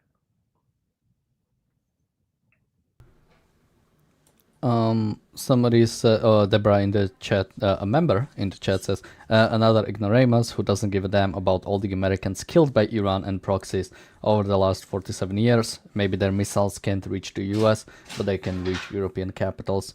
Yeah, and they can reach American bases right now, which again, maybe your policy is America shouldn't have any bases in the region, but it doesn't change the fact that, yeah, Iran can and has during this war killed American soldiers and can kill American people. You know, Hezbollah, an arm of Iran, has killed American soldiers in Beirut in the barracks bombing. So this is not a new thing that Iran is a threat. And again, it's not just because we are involved with them that they want to kill us. Not just Americans, but generally the West. All right, I do have one more clip, but that one's gonna be longer. Stuart, do you have anything you'd like to bring up to discuss, or anything that stood up to you in the news, maybe recently? In that last clip, I mean, it's so typical of. I think a lot of the commentators on the left, but just commentators in general, just failing to understand that Iran is not just another sort of, rational actor or, a rational political, opponent. I think that to some extent they maybe can't understand the fanaticism that motivates this government. It's just we in the West are. I think we're just so far past that level of fanaticism, most of us, that it's really kind of incomprehensible. But failing to recognize that, I think that's why they can't quite understand that it's a threat, because their thinking is, well, they would never do such and such because that would be suicidal. Yeah, this is a death cult. Being suicidal is sort of their brand. And if you fail to understand that, then how on earth are you going to protect against it? And they're not. That's the thing. They're not able to. Yeah, by the way, I don't even know if Glenn Greenwald is the left or the right, because he's such a weird figure overall.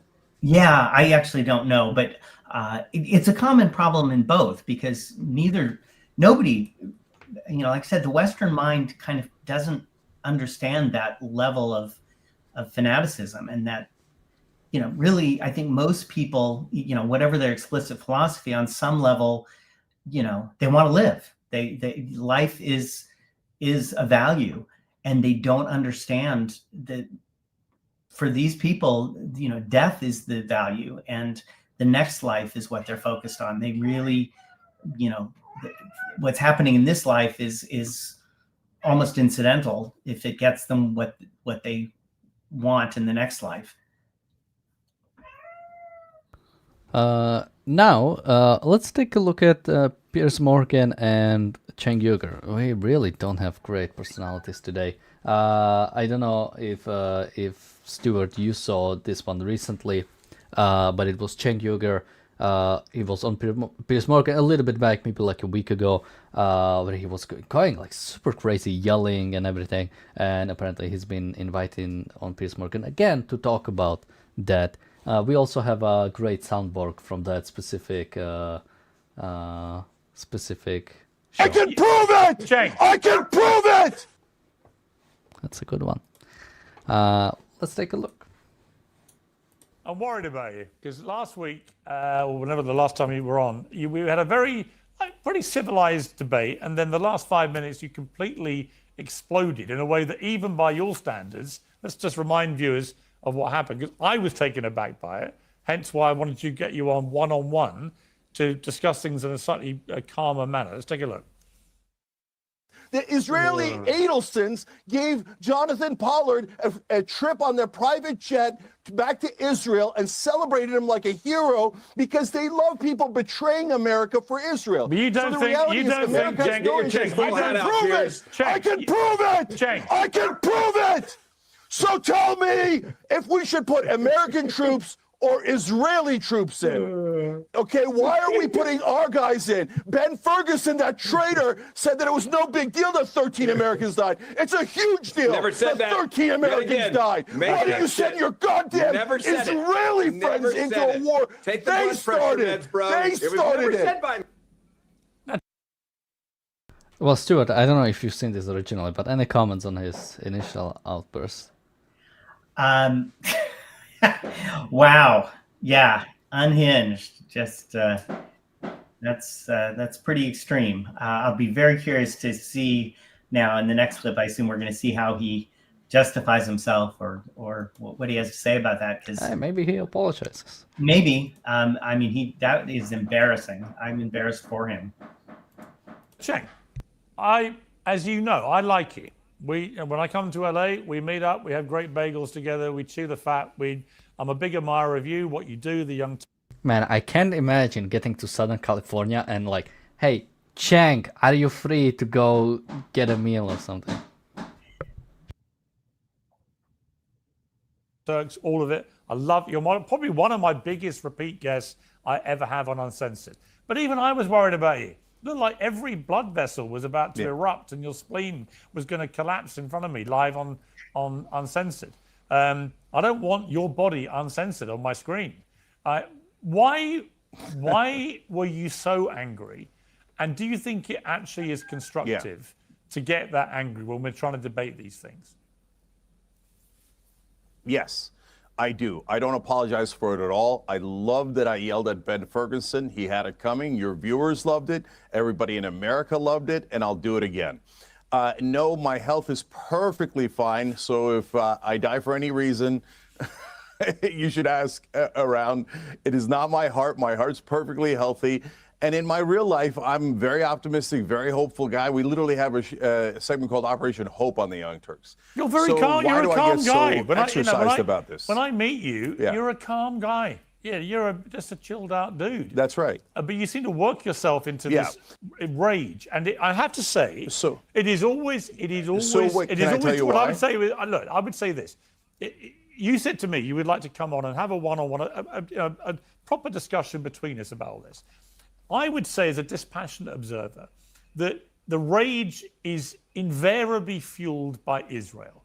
So what is it about Israel in particular that makes you so enraged? Be honest.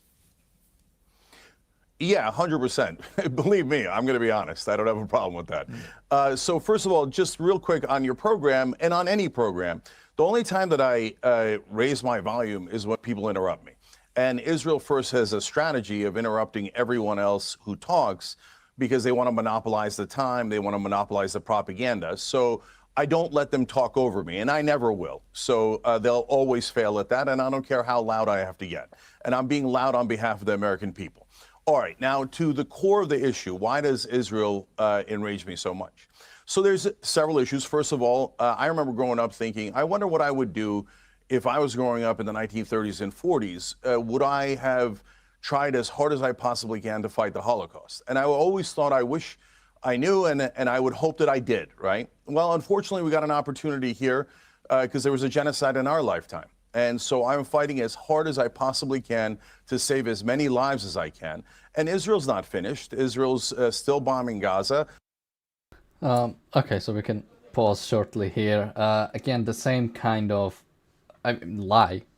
There is no genocide going on in Gaza, and me simply even debunking that or saying that it's not true is already giving into the premise, because he and nobody else provided any evidence that there is anything close to a genocide or even anything similar to that has happened in Israel, in Gaza. Well, maybe with the exception of October 7, where Hamas tried to genocide Israelis. But outside of that, there is no example of that. Israel is waging a war. That is what it's doing. And in terms of fighting a war, you of course kill people. That's what happens during a war. But there is no genocide, and there is nothing to speak out against Now, when it comes to Cenk Uygur in the 30s and 40s speaking out against genocide against Jews, I'm wondering, because there is a genocide against Jews going on, and he is speaking out on the behalf of genociders. Stuart? Yeah, I mean, thankfully there is no genocide against the Jews, but only because the Jews, unlike in the 30s and 40s, can defend themselves. The Palestinians are quite open about wanting to kill all the Jews. They don't even hide it. So, the only thing that is preventing that from happening is the fact that the Jews learned their lesson and now defend themselves. The idea, it's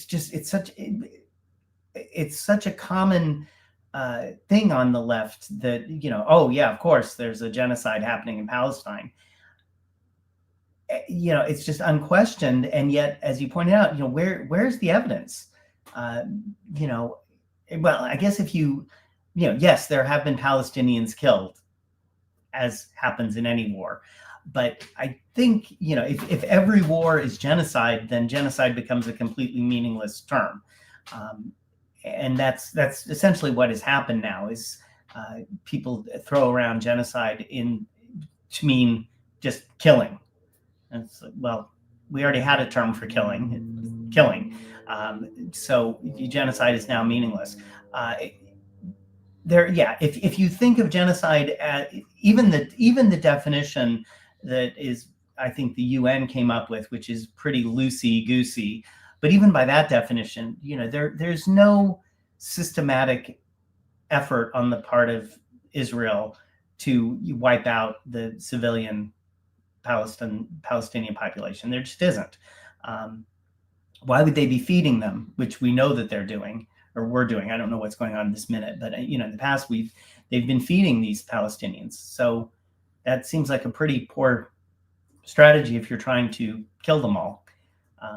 But logic doesn't seem to play a part. They distribute the food, so then when the Palestinians go to get the food, they can kill them like 1 or 2 a day. So then in 500 years or so, we'll finally, finish the genocide against Palestinians. That's what they say. And again, just a reminder, genocide doesn't stop at the borders. It makes no sense that Israel would want to wipe out all the Palestinians or all the Arabs in Gaza. But for some reason, Arabs in Israel are okay. Like, we hate the Arabs across the border, but we love the Arabs inside of the border. Right. Yeah. Because we know, all the Jewish Germans that were completely spared during World War II, completely spared from all the concentration camps and rounding up and all that. Nothing happened to them because they were, of course, they were German first, so that was okay. Yeah, it makes no sense, and yet nobody on in that world seems to question it. That it's just axiomatic that there's a genocide in Palestine. It's very, very frustrating. You try and have discussions with these people. Well, let's take a look more. They're still trying to annex West Bank. There is out of control terrorism in the West Bank by the settlers, and they just invaded Lebanon and they just caused a war with Iran. I mean, if you can't get upset about that, you're not upset about fascism, you're not upset about over-the-top terrorism, I think everybody should be as angry as me.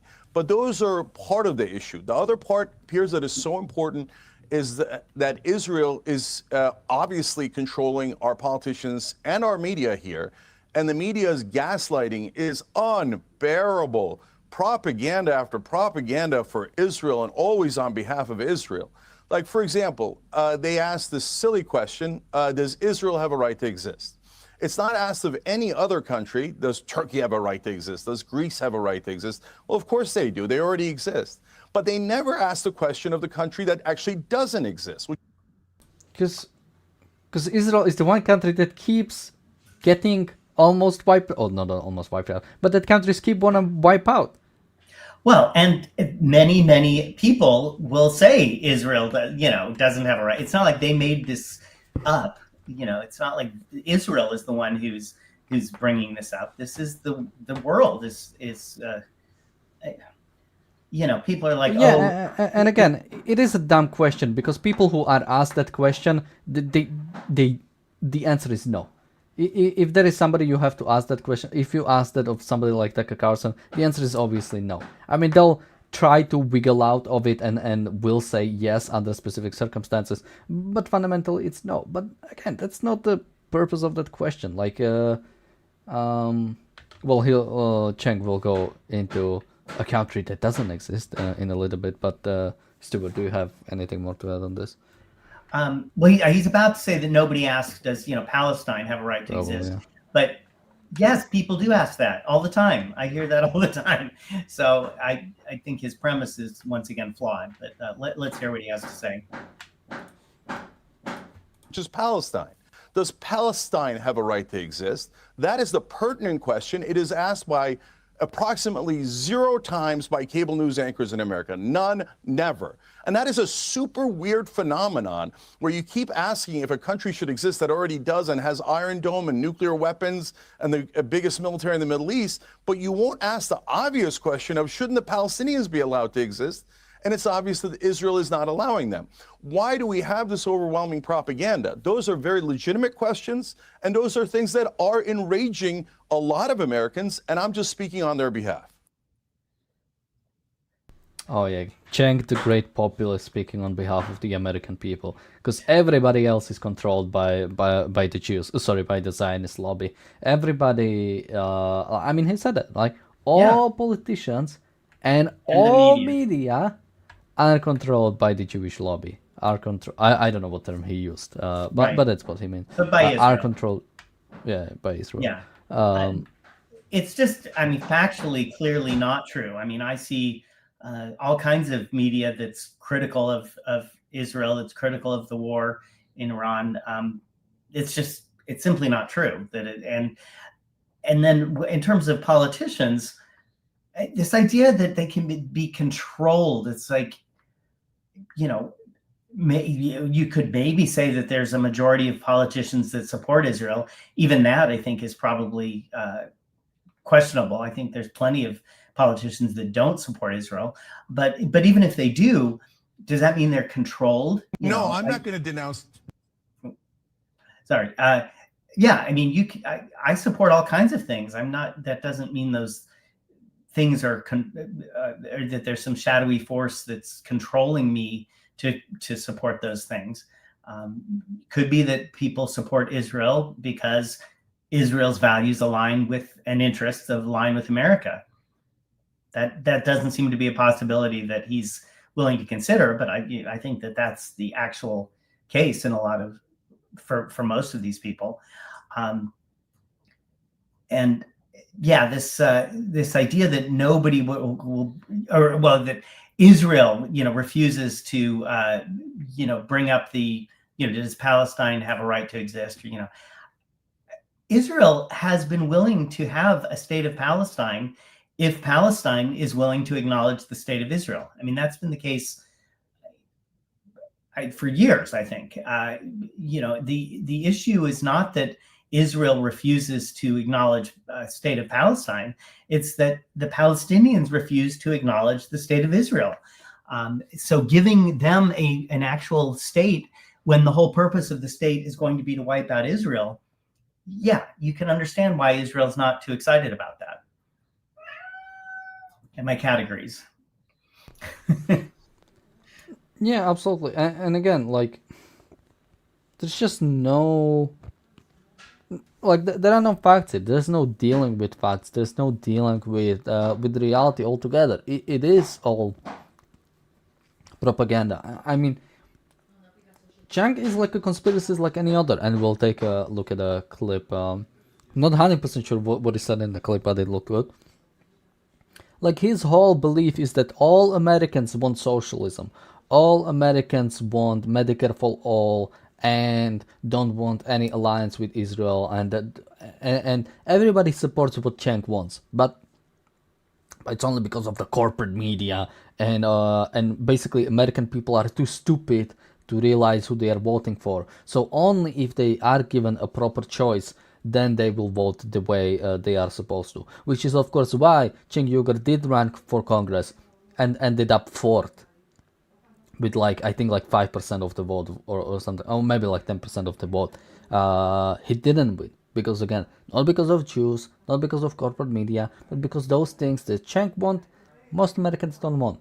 Most Americans are not ready to go for socialism. Most Americans want some form of alliance with Israel. That is simply the case, but Cheng's mind cannot cope with that, so his only explanation is Jews or somebody else is controlling everything. The corporate media or whatever you want to call it.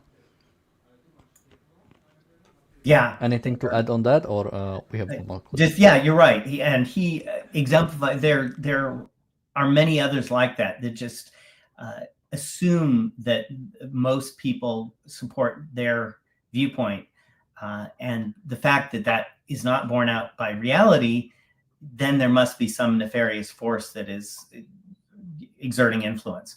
They can't quite conceive that maybe people just don't agree with them. That's beyond their abilities to comprehend, I guess. Well, let's take a look at this clip, which is comparing some before and today with Cenk Uygur and I think even Anna Kasparian. So let's see. Tucker Carlson or Candace Owens. Yeah, I said it, Candace. You're the worst of the worst. You're a sellout. No, we don't have to denounce her at all, okay? You're scum of the earth. None of that money is worth it. None of it is worth it. There is a concerted effort to make Candace Owens look like she's absolutely insane, but it looks like Candace Owens was onto something. Candace Owens is not someone that anyone takes seriously, including people on the right. The people accusing her of being crazy are the real insane people. Candace Owens, who once argued that the problem with Hitler was his love for globalization and not the fact that he slaughtered 6 million Jewish people. Don't come at me about denouncing Candace Owens until you denounce Jared Kushner. People like Candace Owens lead pathetic lives because they're paid to sell their own identity out. None of the things that she says is true. I guess they get paid handsomely. I don't know how they sleep at night. No, I'm not going to denounce Tucker Carlson or Candace Owens. So yeah, again, a classic example of we hate these people because they are on the other side.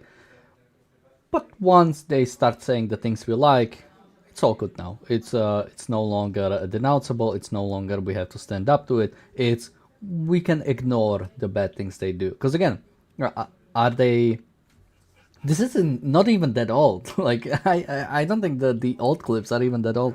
But yeah, it is the straight up example of yeah, like did Candace Owens like change? Did Candace Owens like change the way she thinks or the way she does things that made Cenk Uygur and Anna Kasparian rethink their evaluation of her? Stuart? I think she just got even more crazier and finally got, the far left and the far right kind of got to the point that now they like her. Yeah, she's not any saner than she was, if anything, the opposite. But she's come around, I guess, to some of their particular kinds of craziness. So now they can kind of consider her an ally. Yeah, and that is what I think generally the whole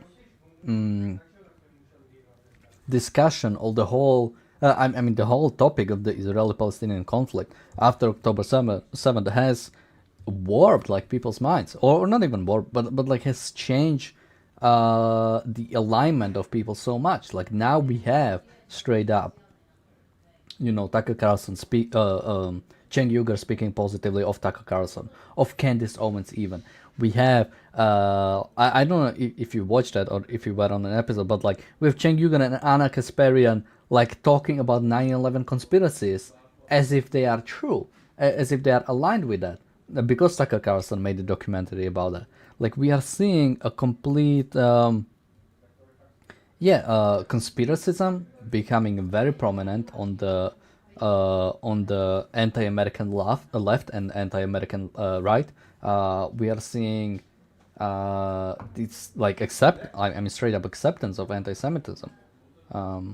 Stuart, do you have any thoughts, or like where do we go from here? Like at some point the war in Iran will end, or the war in Gaza will end. How do you even go from it? Like how is the next? Like I'm already seeing Gavin Newsom is like trying to map out what his stance on Israel should be. I think he's very much like feeling what his stance should be. But like, he is already completely being denounced by some people on the left for being too pro-Israeli, despite the fact that his stance is not even fully formed because, again, well, one, election is far away, and two, he's trying to see what would actually click the Right. most with the voting population.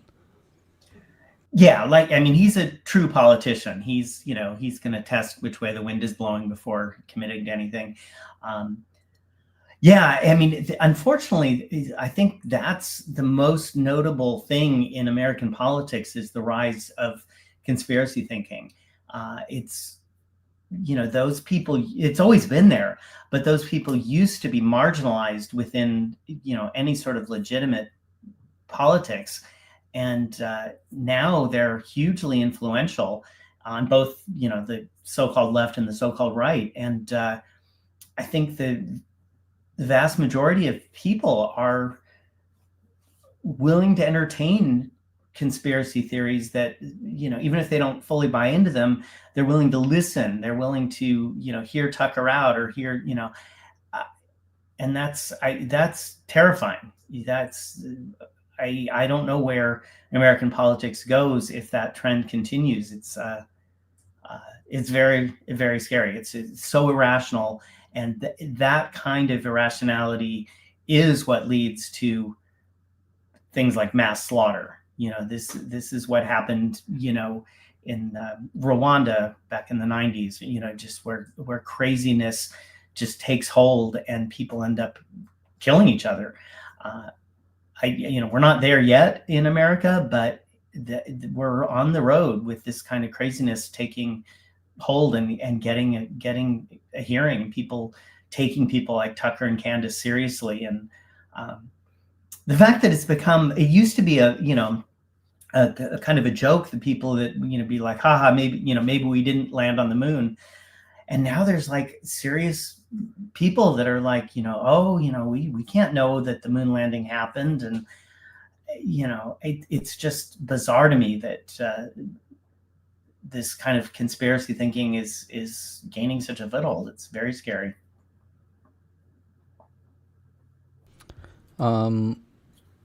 Somebody in the chat says, I was at the restaurant recently and they had TYT playing on the TVs.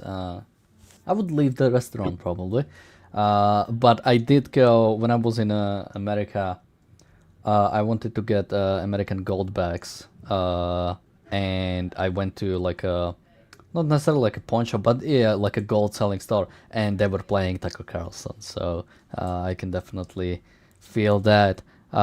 Which is very unfortunate. But yeah, Tucker Carlson is very popular on the right. I think people underestimate how popular, especially among young people. Tucker Carlson, I think like, I think I've seen something called like majority of young Republicans or like people on the right not only watch Tucker Carlson but have a very positive view of Tucker Carlson. Majority. So he is influencing. He is influencing the next generation, and it is very scary. Yeah, and unfortunately, I mean, the few voices of reason are just not popular. They are out there, but they're not getting the kind of viewership that Tucker Carlson and even Candace Owens are getting. And even if you want to go even nuttier, people like Nick Fuentes.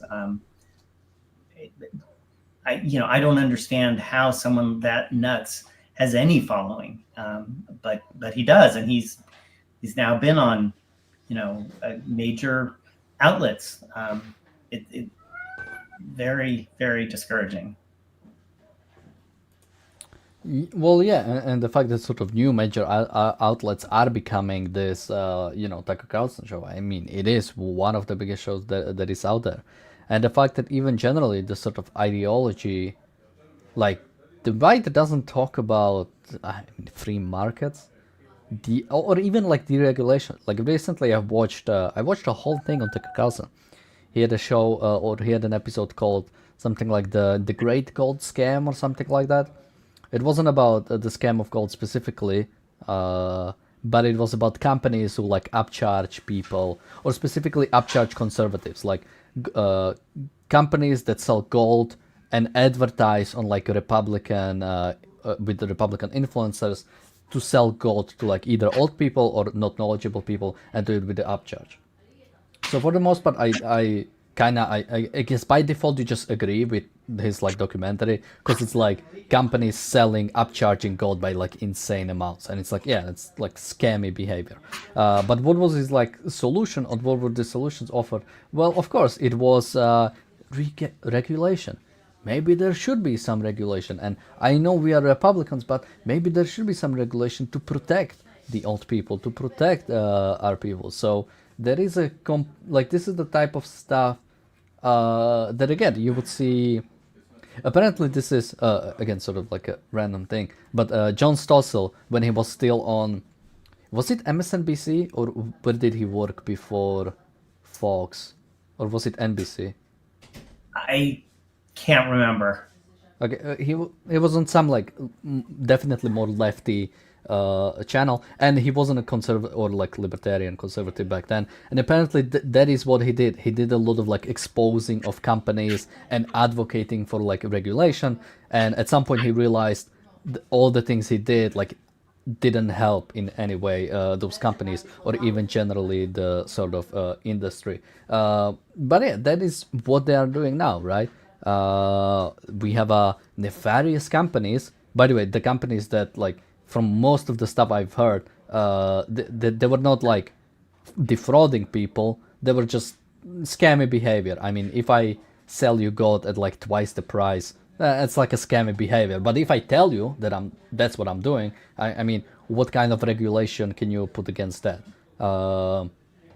Outside of like treating people as stupid and as not knowing how to deal with the situation, and government has to come in and solve all your problems. I have one kind of example of that, but Stuart, do you have any thoughts on that? Yeah, I mean, that's perhaps most discouraging, is that the conservatives have really just abandoned talking about free markets and deregulation. You know, I'm, as I think people may have gathered by now, I'm very anti-Trump. But one of the few good things that he has done has been to reduce regulation in certain sectors, not necessarily for consistent good ideological reasons, but nonetheless, the effect is good on the economy. But they don't even talk about that. You know, they're not interested in those aspects of conservatism that used to be, you know, kind of what made it less evil than the Democrats. Now, both political parties are just so bad, so unwilling to support the things that actually are important, that are actually, you know, give us this a free or semi-free system. Nobody wants to talk about those things. Nobody seems to care. So when it comes to the Tucker's video, I don't think I can find like a specific part that I wanted to play, but he does have a trailer, so we can actually take a look at it, because there is at least one thing I will want to point out there. So let's take a look on Tucker's documentary trailer. Precious metals company Goldco. The only precious metal dealer I trust. I buy gold and silver from Goldline. We spent months looking into the gold IRA industrial complex. Don't ignore a physical asset like gold or silver and its relationship with conservative media. What we found shocked us. Birchgold.com/Bannon. DineshGold.com. American Hartford Gold. I buy gold from them. In exchange for huge payouts, some of the most famous names in conservatism have consistently over years directed their viewers to gold companies that exploit them. In some cases, these companies were outright scams with outrageous terms and shocking margins. The primary target of all of this is the elderly. But these companies and their advertising strategies are so effective that people from every walk of life have been lured and have lost millions. We spoke to the victims of this, and we spoke to the insiders. This is the Great Gold Scam.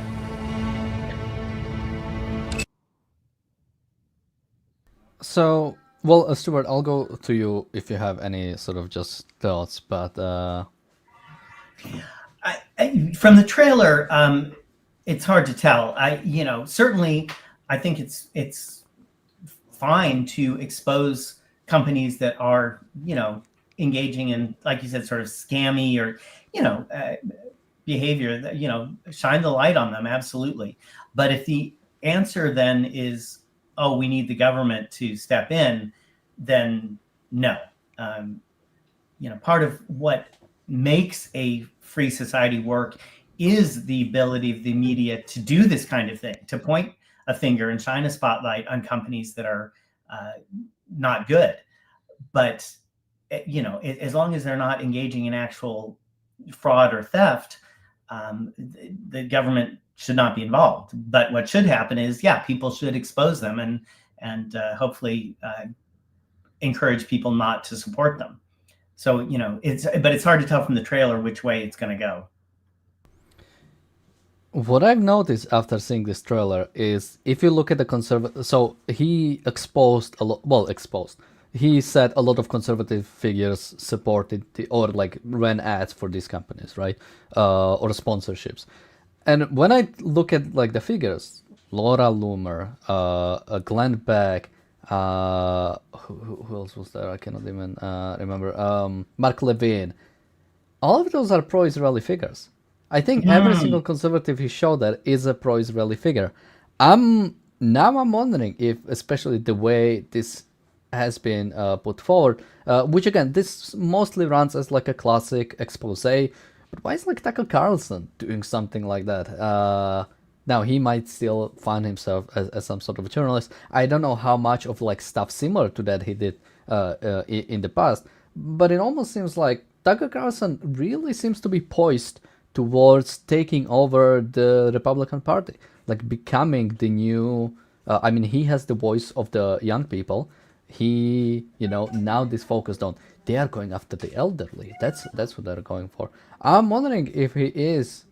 Tucker Carlson has still a long career ahead of him, right? Like how old is Tucker Carlson even? I can quickly look it up, but he might be going for like a complete, like he can become one of the most powerful people on the right if he isn't already. Obviously outside of Trump, who is like the more powerful conservative figure after Trump than like Tucker Carlson? Yeah, there maybe he's certainly up there. He's in the top echelon of people with influence, and that's scary because he is nuts. He really has lost the plot, as they say. Tucker Carlson is, by the way, 56 years old. So yeah, a long time to basically influence a lot of politics for a long time. He sort of even joked about like running for president, but I think he has a decent amount of charisma, and I think he might have. I think he even is on Polymarket, so maybe I can check what his chances are right now.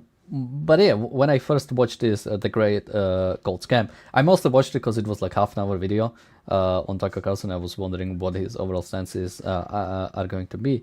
And yeah, it was mostly, it was like exposing companies, again, for like having bad terms, which I think is fair.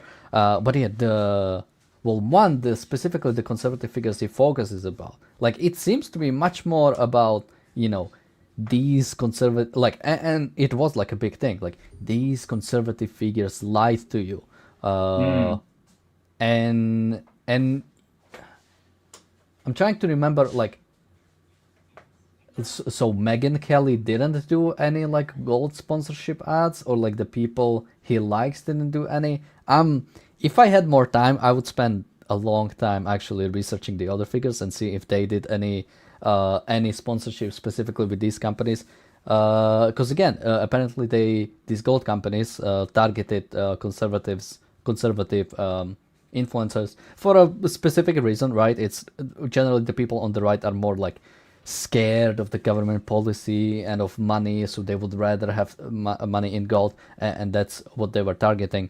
But yeah, I'm wondering if it is specifically a secondary goal with this kind of documentary rather than exposing gold. And also, he at the end of the show, he plugged in his own gold company that people should go in and buy gold at. Oh, seriously? Oh, that's okay. Well, that makes a lot of sense. Yeah, I wouldn't put it past him that he is specifically targeting the Israel supporters in this documentary. That seems consistent with how Tucker operates.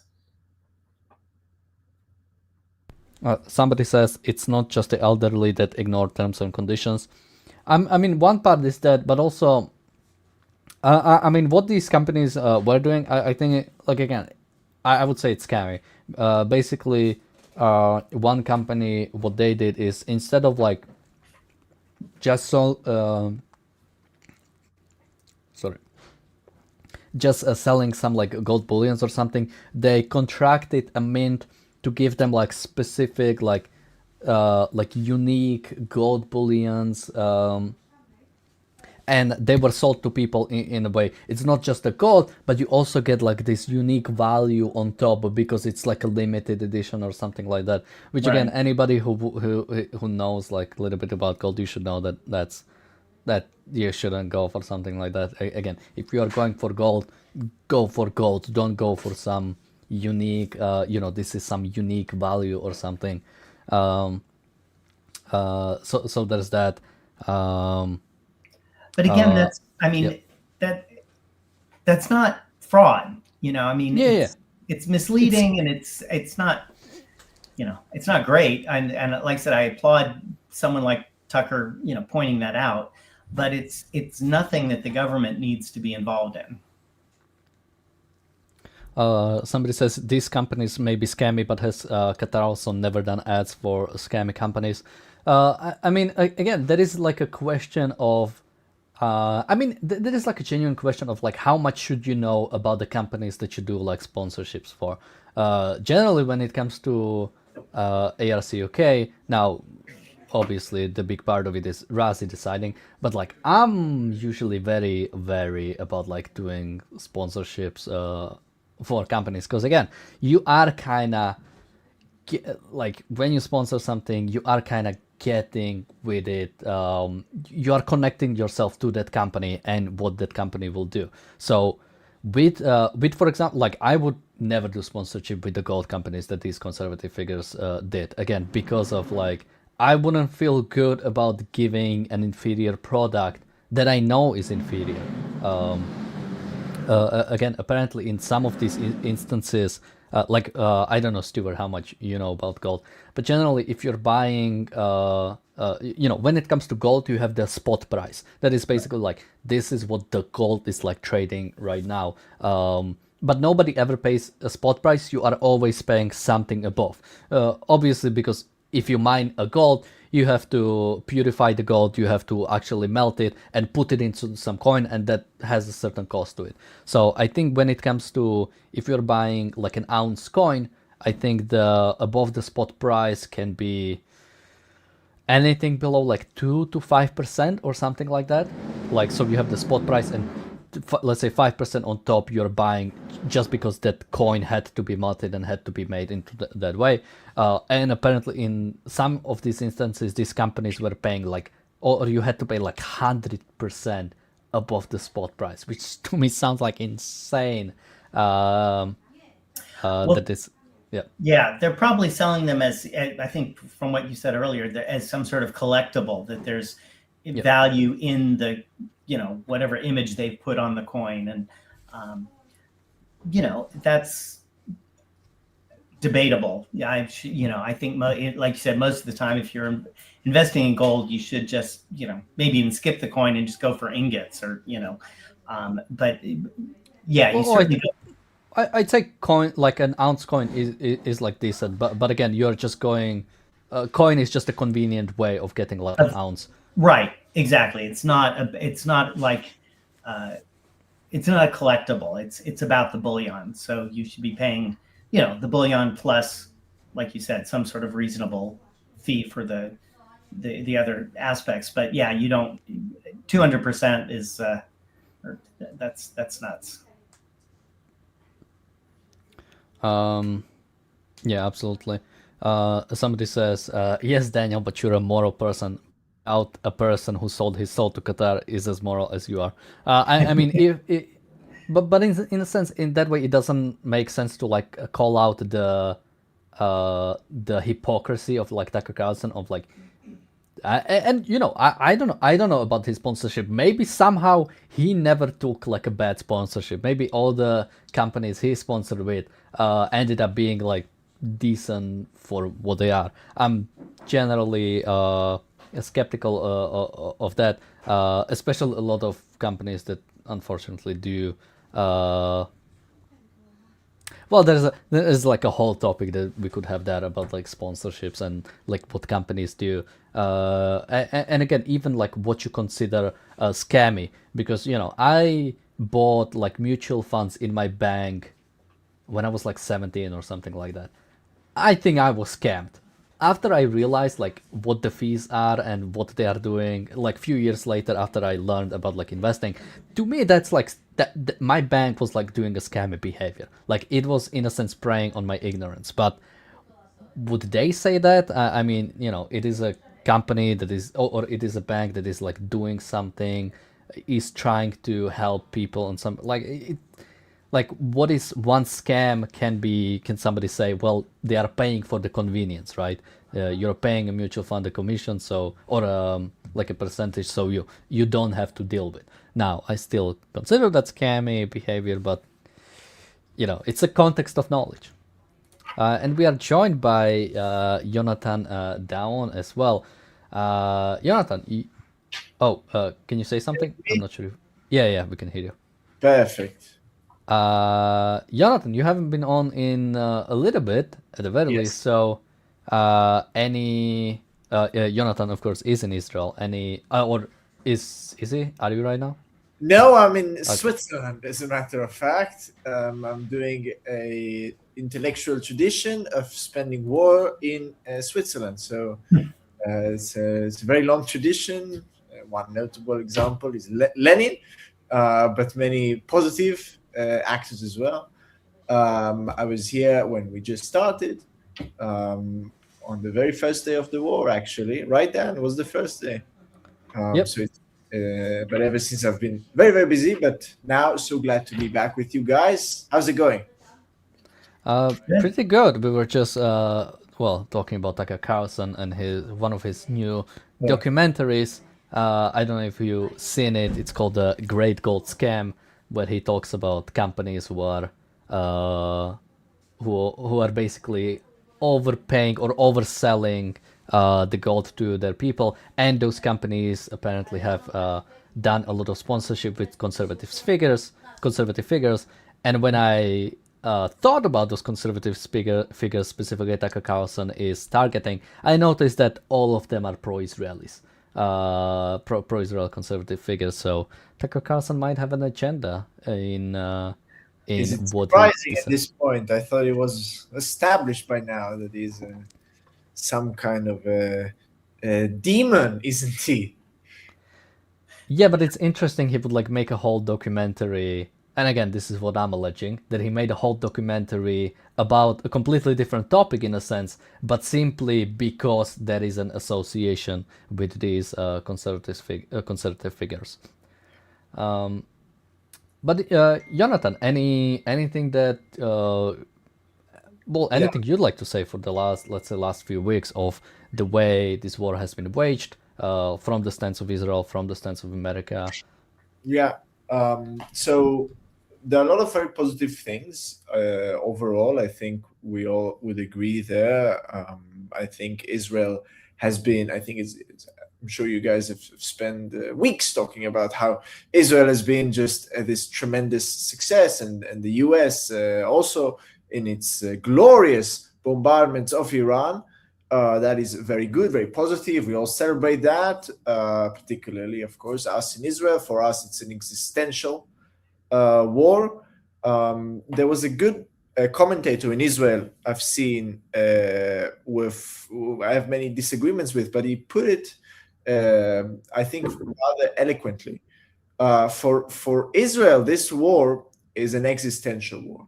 For America, the way they are handling this war, it seems like this is more about business, about oil, about we're seeing this with the negotiation right now with Trump saying he's being given oil tankers, and Iran needs to pay him off, as he's done with Venezuela also. It's like as if it's about the oil, it's about money, whereas for Israel it's about our future, our lives. Not that money doesn't matter. We in Israel know that probably better than anyone. But there's just a difference there, I think, from the perception of the war, unfortunately. And it manifests in that we can suddenly stop for negotiate. Maybe we can get for Israel. At what point would you stop and negotiate and maybe get some kind of a deal? Only at the point of victory. Only at the point where they're done. Only when these ayatollahs, they're gone. And that is what we're seeing now. I hope this is a big ploy. This is a big scheme. Another one of these 4D chess moves as we've seen before the war. I'm being sarcastic with the 4D chess. We've seen before the war this kind of play, like negotiation. Maybe we'll do a deal, maybe this, but ultimately they did deliver with the bombers. So, I hope so, but I don't like the whole style. The whole style, I think, is just corrupt, is rotten. What kind of signal does it send the people of Iran? That America might at any day stop, push the brake, and then we'll have continue the regime, the Ayatollah regime, if insofar as they give enough oil tankers to America. That's kind of a vibe I get from the way Trump has been leading it last few days. So I hope it's not like that. But yeah, these are, I would say, some of my thoughts. Yeah, I still don't get the sort of negotiation as a rules, because we are at war. What will Iran forget we are at war and then we have ability to strike or something? I still don't fully understand.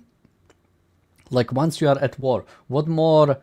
What bigger rules can you really do? Now, even when it came to 12-day war, if you want to say that, that was, in a sense, rules, again, that was before America was involved. America was not involved in the 12-day war. They only struck at the end, and that could have been, in a sense, sort of a rules. Yes, and America's involvement ultimately led to the abrupt end of that operation that could have we don't know where it would have led to, if it would have kept on for a few more days.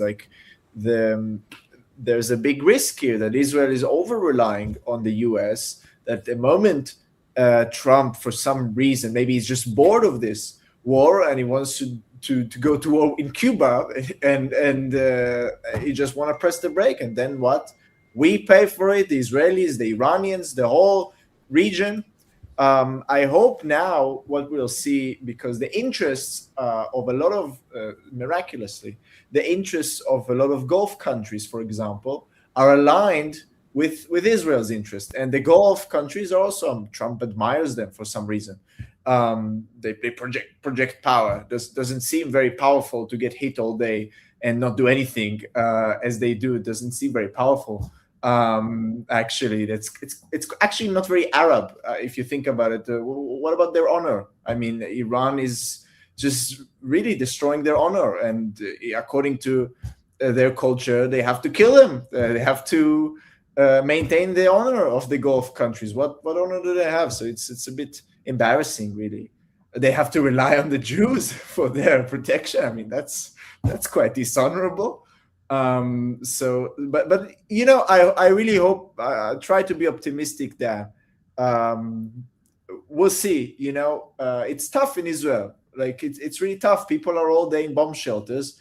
I'm glad I'm not, but a lot of people are. My family are, friends are, and it sucks. And we do want to put an end to it, but we want to put an end to it in a way that it never happens again. That's the point. Stuart? Yeah, I agree with everything Jonathan said. I from the beginning, I have been, I have not given my support to this war because of Trump and because of how likely it is that he's going to follow whims and back out and before the job is done. And unfortunately, I think that's more likely than ever. And I think that would be disastrous. I think, we're closer than we've ever been to defeating this horrible, evil regime. And to come this far and then, sort of declare victory and then, move on to Cuba or whatever, I think would just be a travesty. But unfortunately, I also think that's probably the most likely scenario. Hope I'm wrong. You were muted, Jonathan. I just said hopefully. Yeah, absolutely. Yeah. I hope so. I do need to take off, and luckily I'm leaving you in good hands, Daniel. Jonathan, it's great to see you. Enjoy Switzerland, and I will see everyone soon. I can be found at stuartmargolis.substack.com and also on Facebook. So thanks, guys. Thank you, Stuart, for joining us today. And so yeah, I mean, something more to bring up, or something that specifically like annoys me about Trump is like what an opportunity missed. And I don't mean just specifically with Iran, but his whole presidency, right? Like he has the most sycophantic base probably any leader I feel like almost ever had. Like he can do anything, meaning he can do a lot of good if he wanted to. And he has done a lot of good here. I think it's worth stressing. Like I don't know where we would have been with Kamala now. I don't know where we would have been. Maybe with a nuclear Iran. After all, it was 2 weeks before the bombs. So I'm joking, but yeah, that is a big, like, I think, stroke of luck that this is the man here now. There were a lot of other presidents who've done nothing about Iran. We can name them over decades. I mean, it goes back to Carter, or was it also Nixon and all these guys from ancient times, or was it, sorry, not Nixon, Reagan. There's a lot of good here. There's a lot of good. Definitely, there won't be nuclear weapons in the near future. Definitely, their ability to strike Israel has dramatically subsided. So they've lost leadership. They've lost so much. So there's a lot of good here still. But I agree with the point of, if we stop here, if we stop now at this monumental opportunity, it's a travesty for generations. And I really hope not. So far, to their credit, as clunky and as ridiculous some of the statements have been, we have been here. We've been here with concerns about the negotiations, and other things happened on the battlefield, and that's why it matters. Even if we don't like the style, and we don't, doesn't matter ultimately if that's the result. So we can hope, and we shall see. Yeah, I mean, again, I mean, you said it right. It's the fact that Trump is the one who actually brings us the war with Iran. Imagine saying that in the I mean, yeah, in the 70s or whatever, right? Oh yeah, that young guy, that guy with the investor, yeah, he's going to finally bring the war with Iran. Not Reagan, not any Bush, any of the neocons, the so-called neocons. Right. It's gonna be just Trump running on some America First platform that actually manages to target one of the main enemies of America for the last few decades. Absolutely, that's something, and it's worth something. we're all a lot safer. The world is a lot safer now, if not for this operation. Same credit I would, in this spirit of giving credit to the leaders, I would give the same credit to Netanyahu, despite of him, all the catastrophic disasters since October 7th and before that. This takes real leadership. I don't know if Lapid, I don't know if we've had, it was now the opposition leader, prime minister, I don't know if it would have been here. I doubt that, because they're all a bunch of appeasement people in the same vein of the Democratic Party, as a matter of fact. So, I'm happy at least about that. What is interesting is what's happening in the region. Well, we can see, for example, with Turkey, that it puts Turkey in a very awkward situation, this whole war. And also in the media, and and I suppose also here in the channel, we talked about how Trump says that Erdogan is a good friend of his, and all that. Yet Erdogan wouldn't like this war. He wouldn't like that at all. It puts him in a very bad position strategically. Yet, and also we thought about how, and the media portrayed how Trump has abandoned Israel, and he has abandoned Netanyahu, and he's now friends with Erdogan. And yet, what happened? Look where we are now. So it's there's a lot of fog of war. We don't know what's actually happening behind the scenes. Probably good that we don't know. We probably don't want to know. But we can really hope. I think we will see a very different Middle East. Or even if we stop before finishing, it will be very, very different.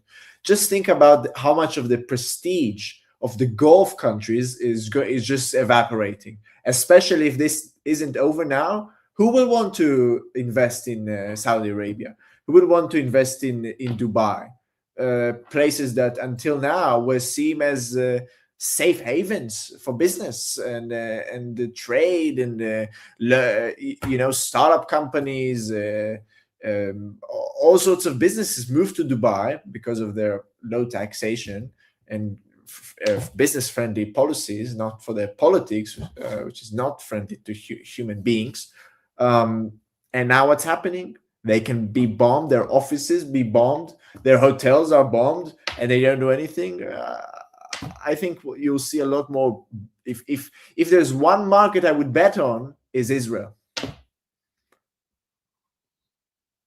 Now, Jonathan, Joe Rogan, he brings up a lot of experts on his channel, like Dave Smith, of course, who had on his most recent appearance, where Dave Smith brought up a Mossad agent he had to talk about. So let's take a look.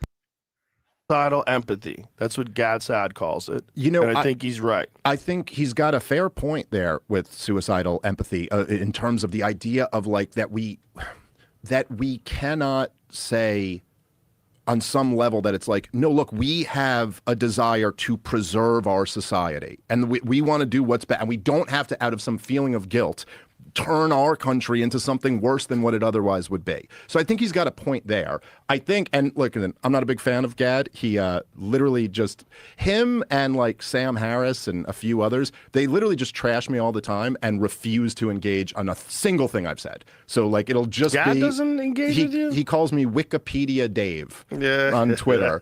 And it's well, look, I like the guy. Look, I have a different relationship with him than you do. Well, that's true. And I'm a big critic of Israel, and he's a Mossad agent. So there is that. That is part of it. You think he is? He's admitted that he worked for Mossad. Yeah. In the past? Yes. Yeah. I guess he would say he's not currently. He retired. Like I used to. I used to work for Newport Creamery. I don't represent them anymore. Yeah, I think it's a little bit different with the Mossad thing. But I also think that the big component that I think all of those guys are missing is that we also create more enemies with our foreign policy. And that's not to say that, like, they always kind of caricature my position on this. Like, I'm not saying Islam is all peaceful and there are no problems. Well, we'll cover that. We can, I guess, just cover the Mossad agent part. Which again, I haven't found like where he got said. I don't know if he was joking. And also, even if he wasn't Mossad agent. There's anything wrong with that. No, of course not. No, there's nothing wrong with that. No, it's something to be proud of, but I don't think he would have been allowed to say it like that had he indeed been working for the Mossad. I don't think it goes within their policy, unless he's like a political on the political level.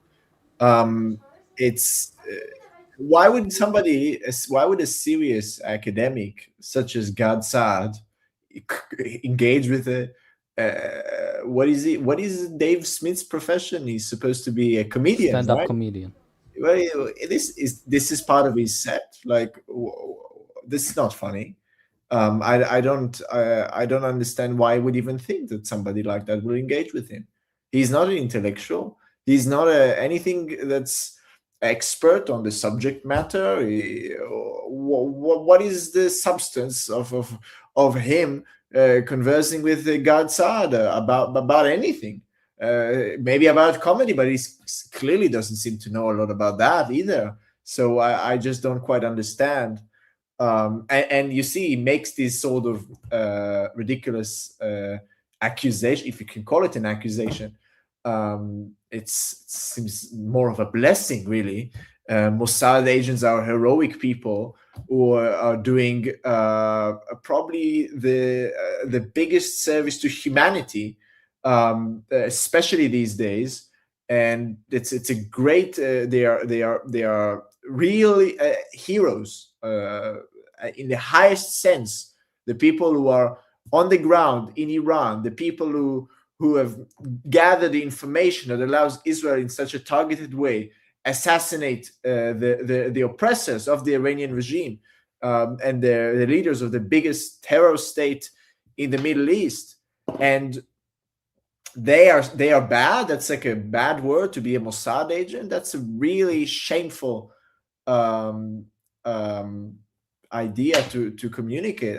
It's especially from a Jew. Actually, it's if not from the Mossad, where would the Jews be today? A person like such as himself would be at such a huge risk, if not for the existence of the Mossad and the state of Israel. So he should be ashamed, and shame on anybody who platforms such a failed comedian.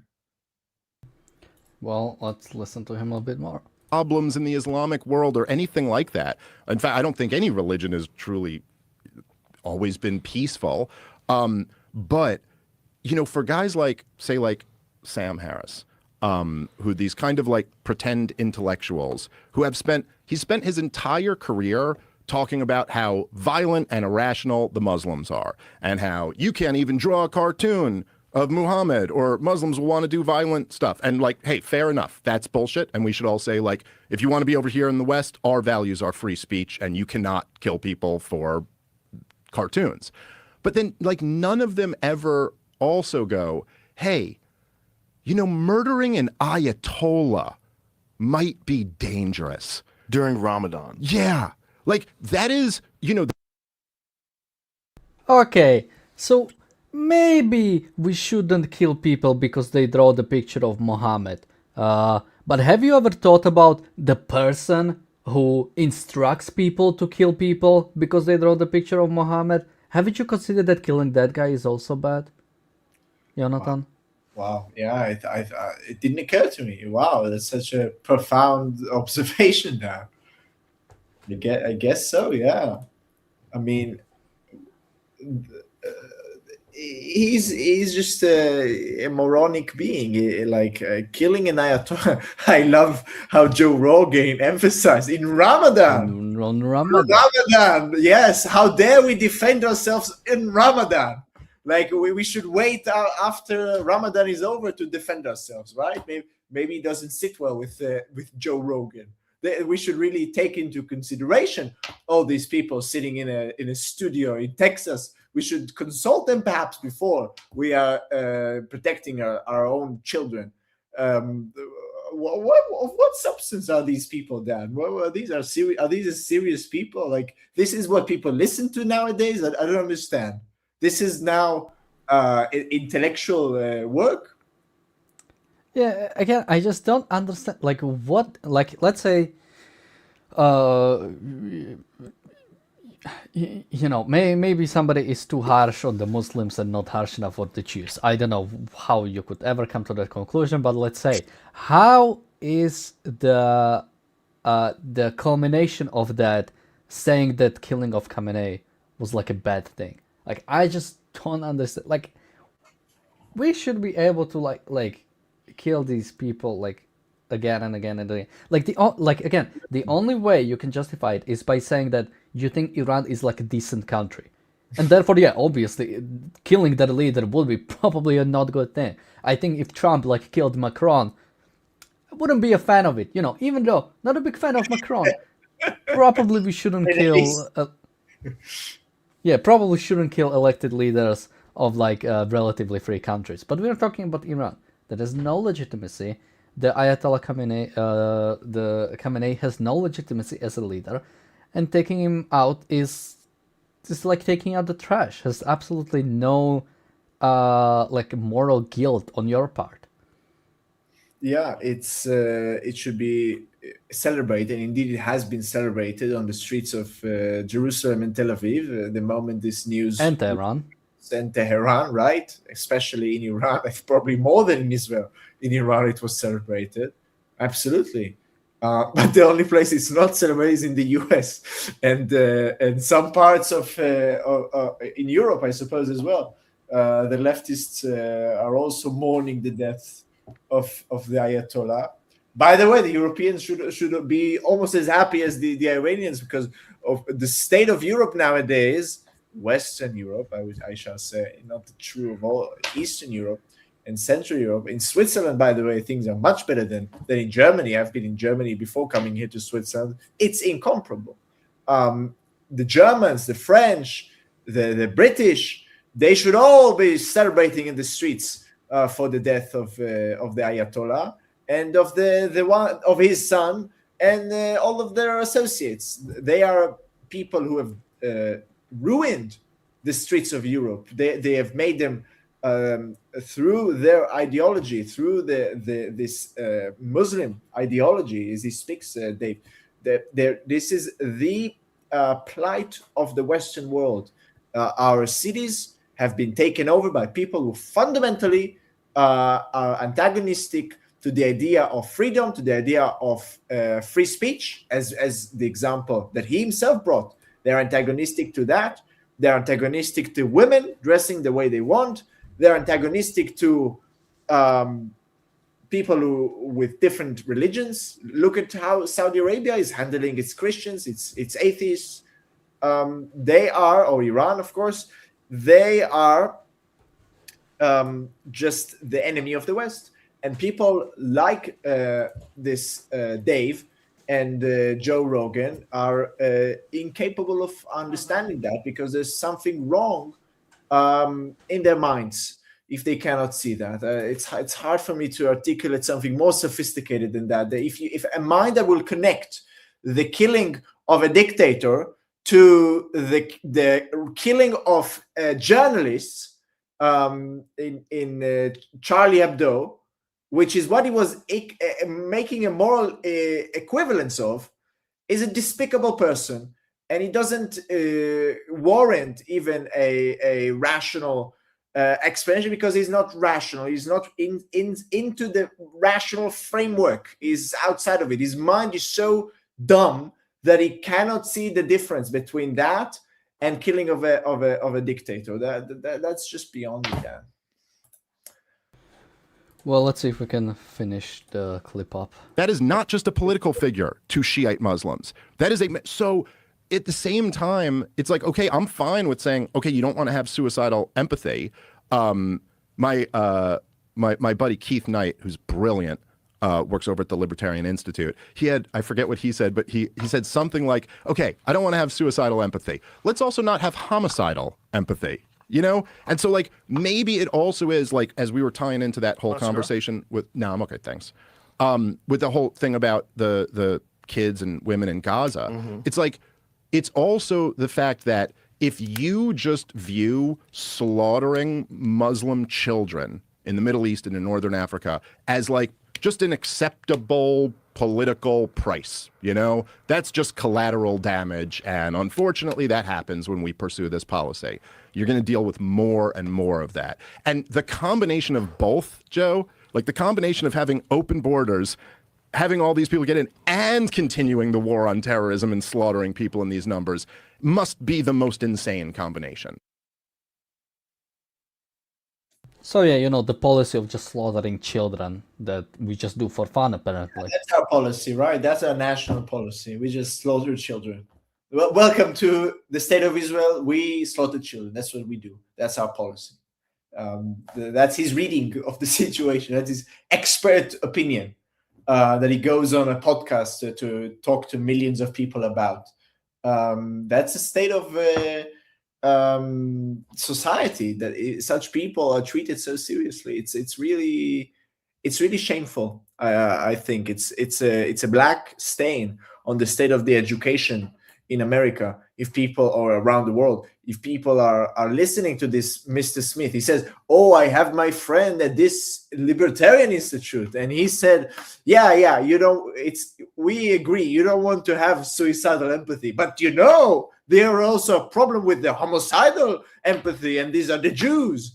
That is not really. First of all, it's not really in favor of stopping the suicidal empathy Islamists. If he were, he would have spent a little bit more than half a second talking about them, and then spending all of his talking time about how much Israel are bad and how much we should be fine with.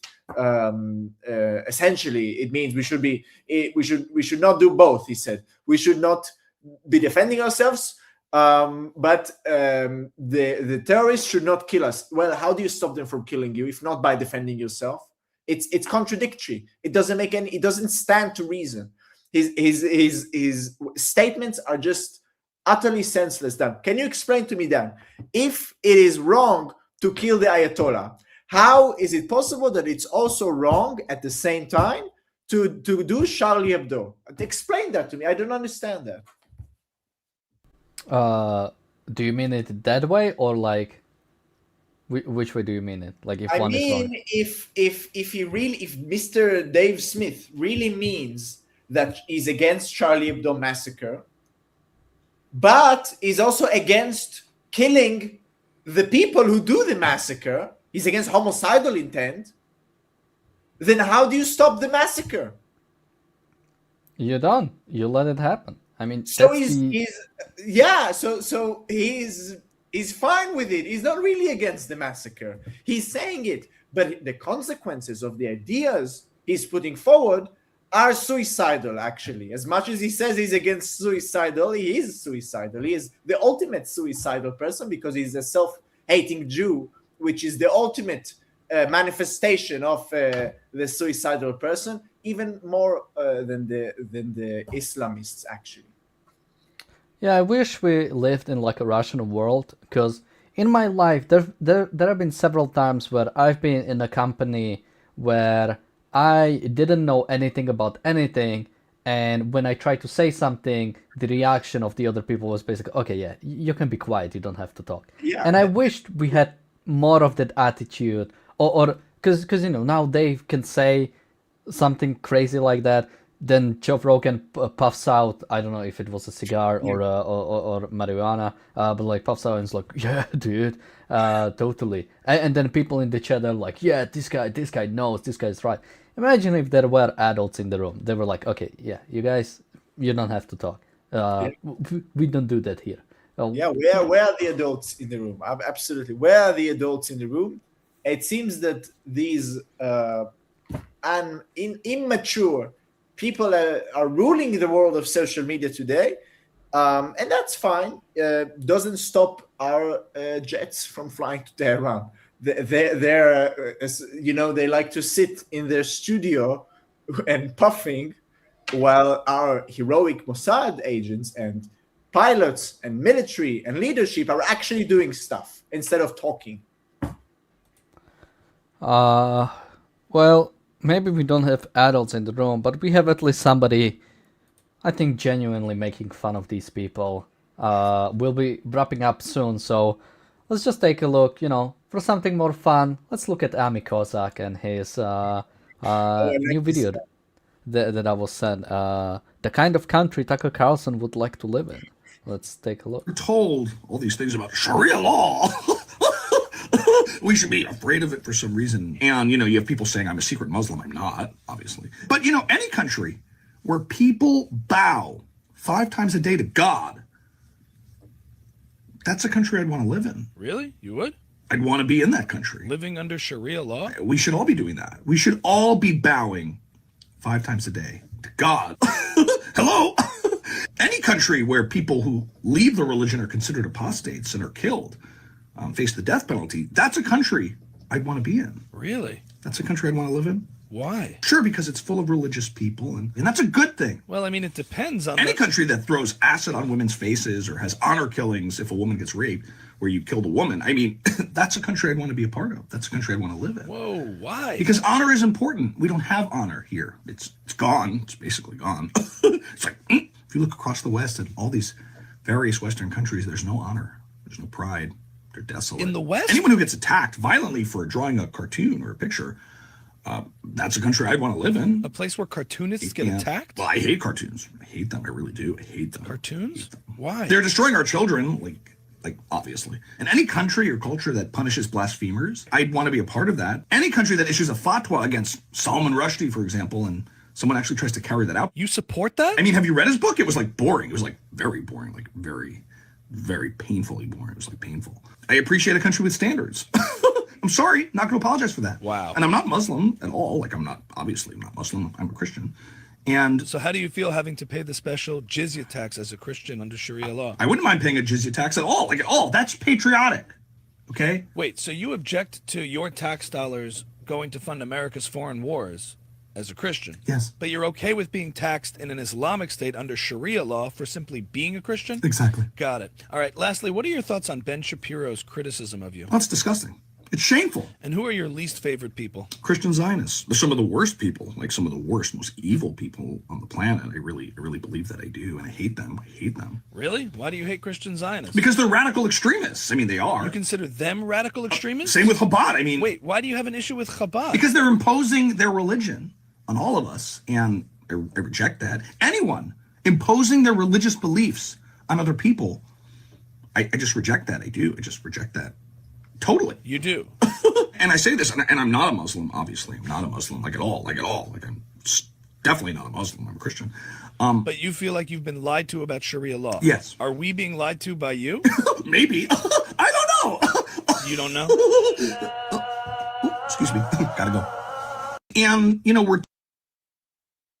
I'm wondering how much Ami Kozak actually watches Tucker Carlson, because he hits a bunch of everything he said. Well, not everything he said, but a lot of things he said about the Sharia law. And there are a few more other things, but actual things that Tucker Carlson said. Yeah, it's hysterical. It's remarkably accurate. His impression is I haven't seen such a fine Tucker Carlson impression. I also have never seen such a long short. Do they now make it so long? Really? Wow. Yeah, I think you can make it longer now on Instagram. The world we live in, eh? Eventually, you'll get to 10-minute shorts on Instagram, and it will basically just be YouTube. Right. Well, that was a great guy. I love this guy. What's his name? Ami Kozak. Ami is great. I believe there is an impression of Ami Kozak of Jerome Brook. What? I think I've heard it You have to find it, Dan. You have to show it here. What do you mean? I think it is definitely somebody doing an impression of Jerome Brook, and I think it was Ami Kozak, but that was a few years ago, and I cannot find it. I cannot find it by searching Ami Kozak, Jerome Brook. I haven't been able to locate it. Did he meet Jerome? Does Jerome know him? Yeah. I think Ami Kozak and Jerome Brook were. They have a podcast. I had no idea. Okay, that's great. I would love to see that. But such an audience, though. Sorry. I'm saying it'll be an impression of such a niche audience that probably not worth uploading for a distinguished gentleman such as him. Yeah, but I think Ami Kozak was like knowledgeable of like objectivists for a long time. Like he is in kind of those circles, and I think there is an impression. Why don't you bring him here then? Should probably ask. Have him make a live reaction, live impression. Yeah, Dude, that'll be a good segment. We are bringing. That'll be a good segment. Like we are bringing on Tucker Carlson on, and just have Ami Kozak do like a 10-minute. That will get you 100,000 views, Dan. You should look into that. We'll definitely take a look.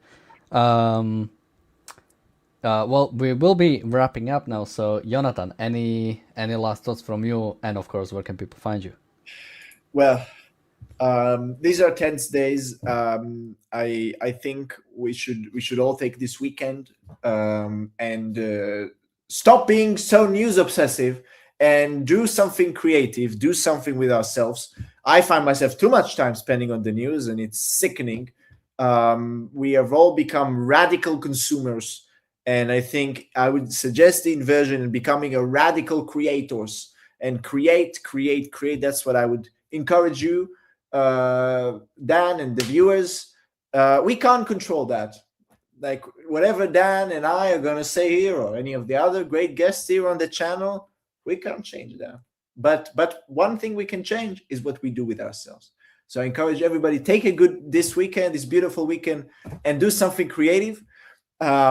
Speaking of creation, you can go to my Substack at philosophyinity.com to check out my creation. I have just released yesterday a wonderful essay about a musical legend. It's one of the most legendary stories of the 20th century, Dan. Okay, it's a remarkable story about how music can change a life. I really encourage you all to go and read it. I hope Dan shares the link, and yeah, see you at the next one. Right? Thank you. Such a pleasure to be here.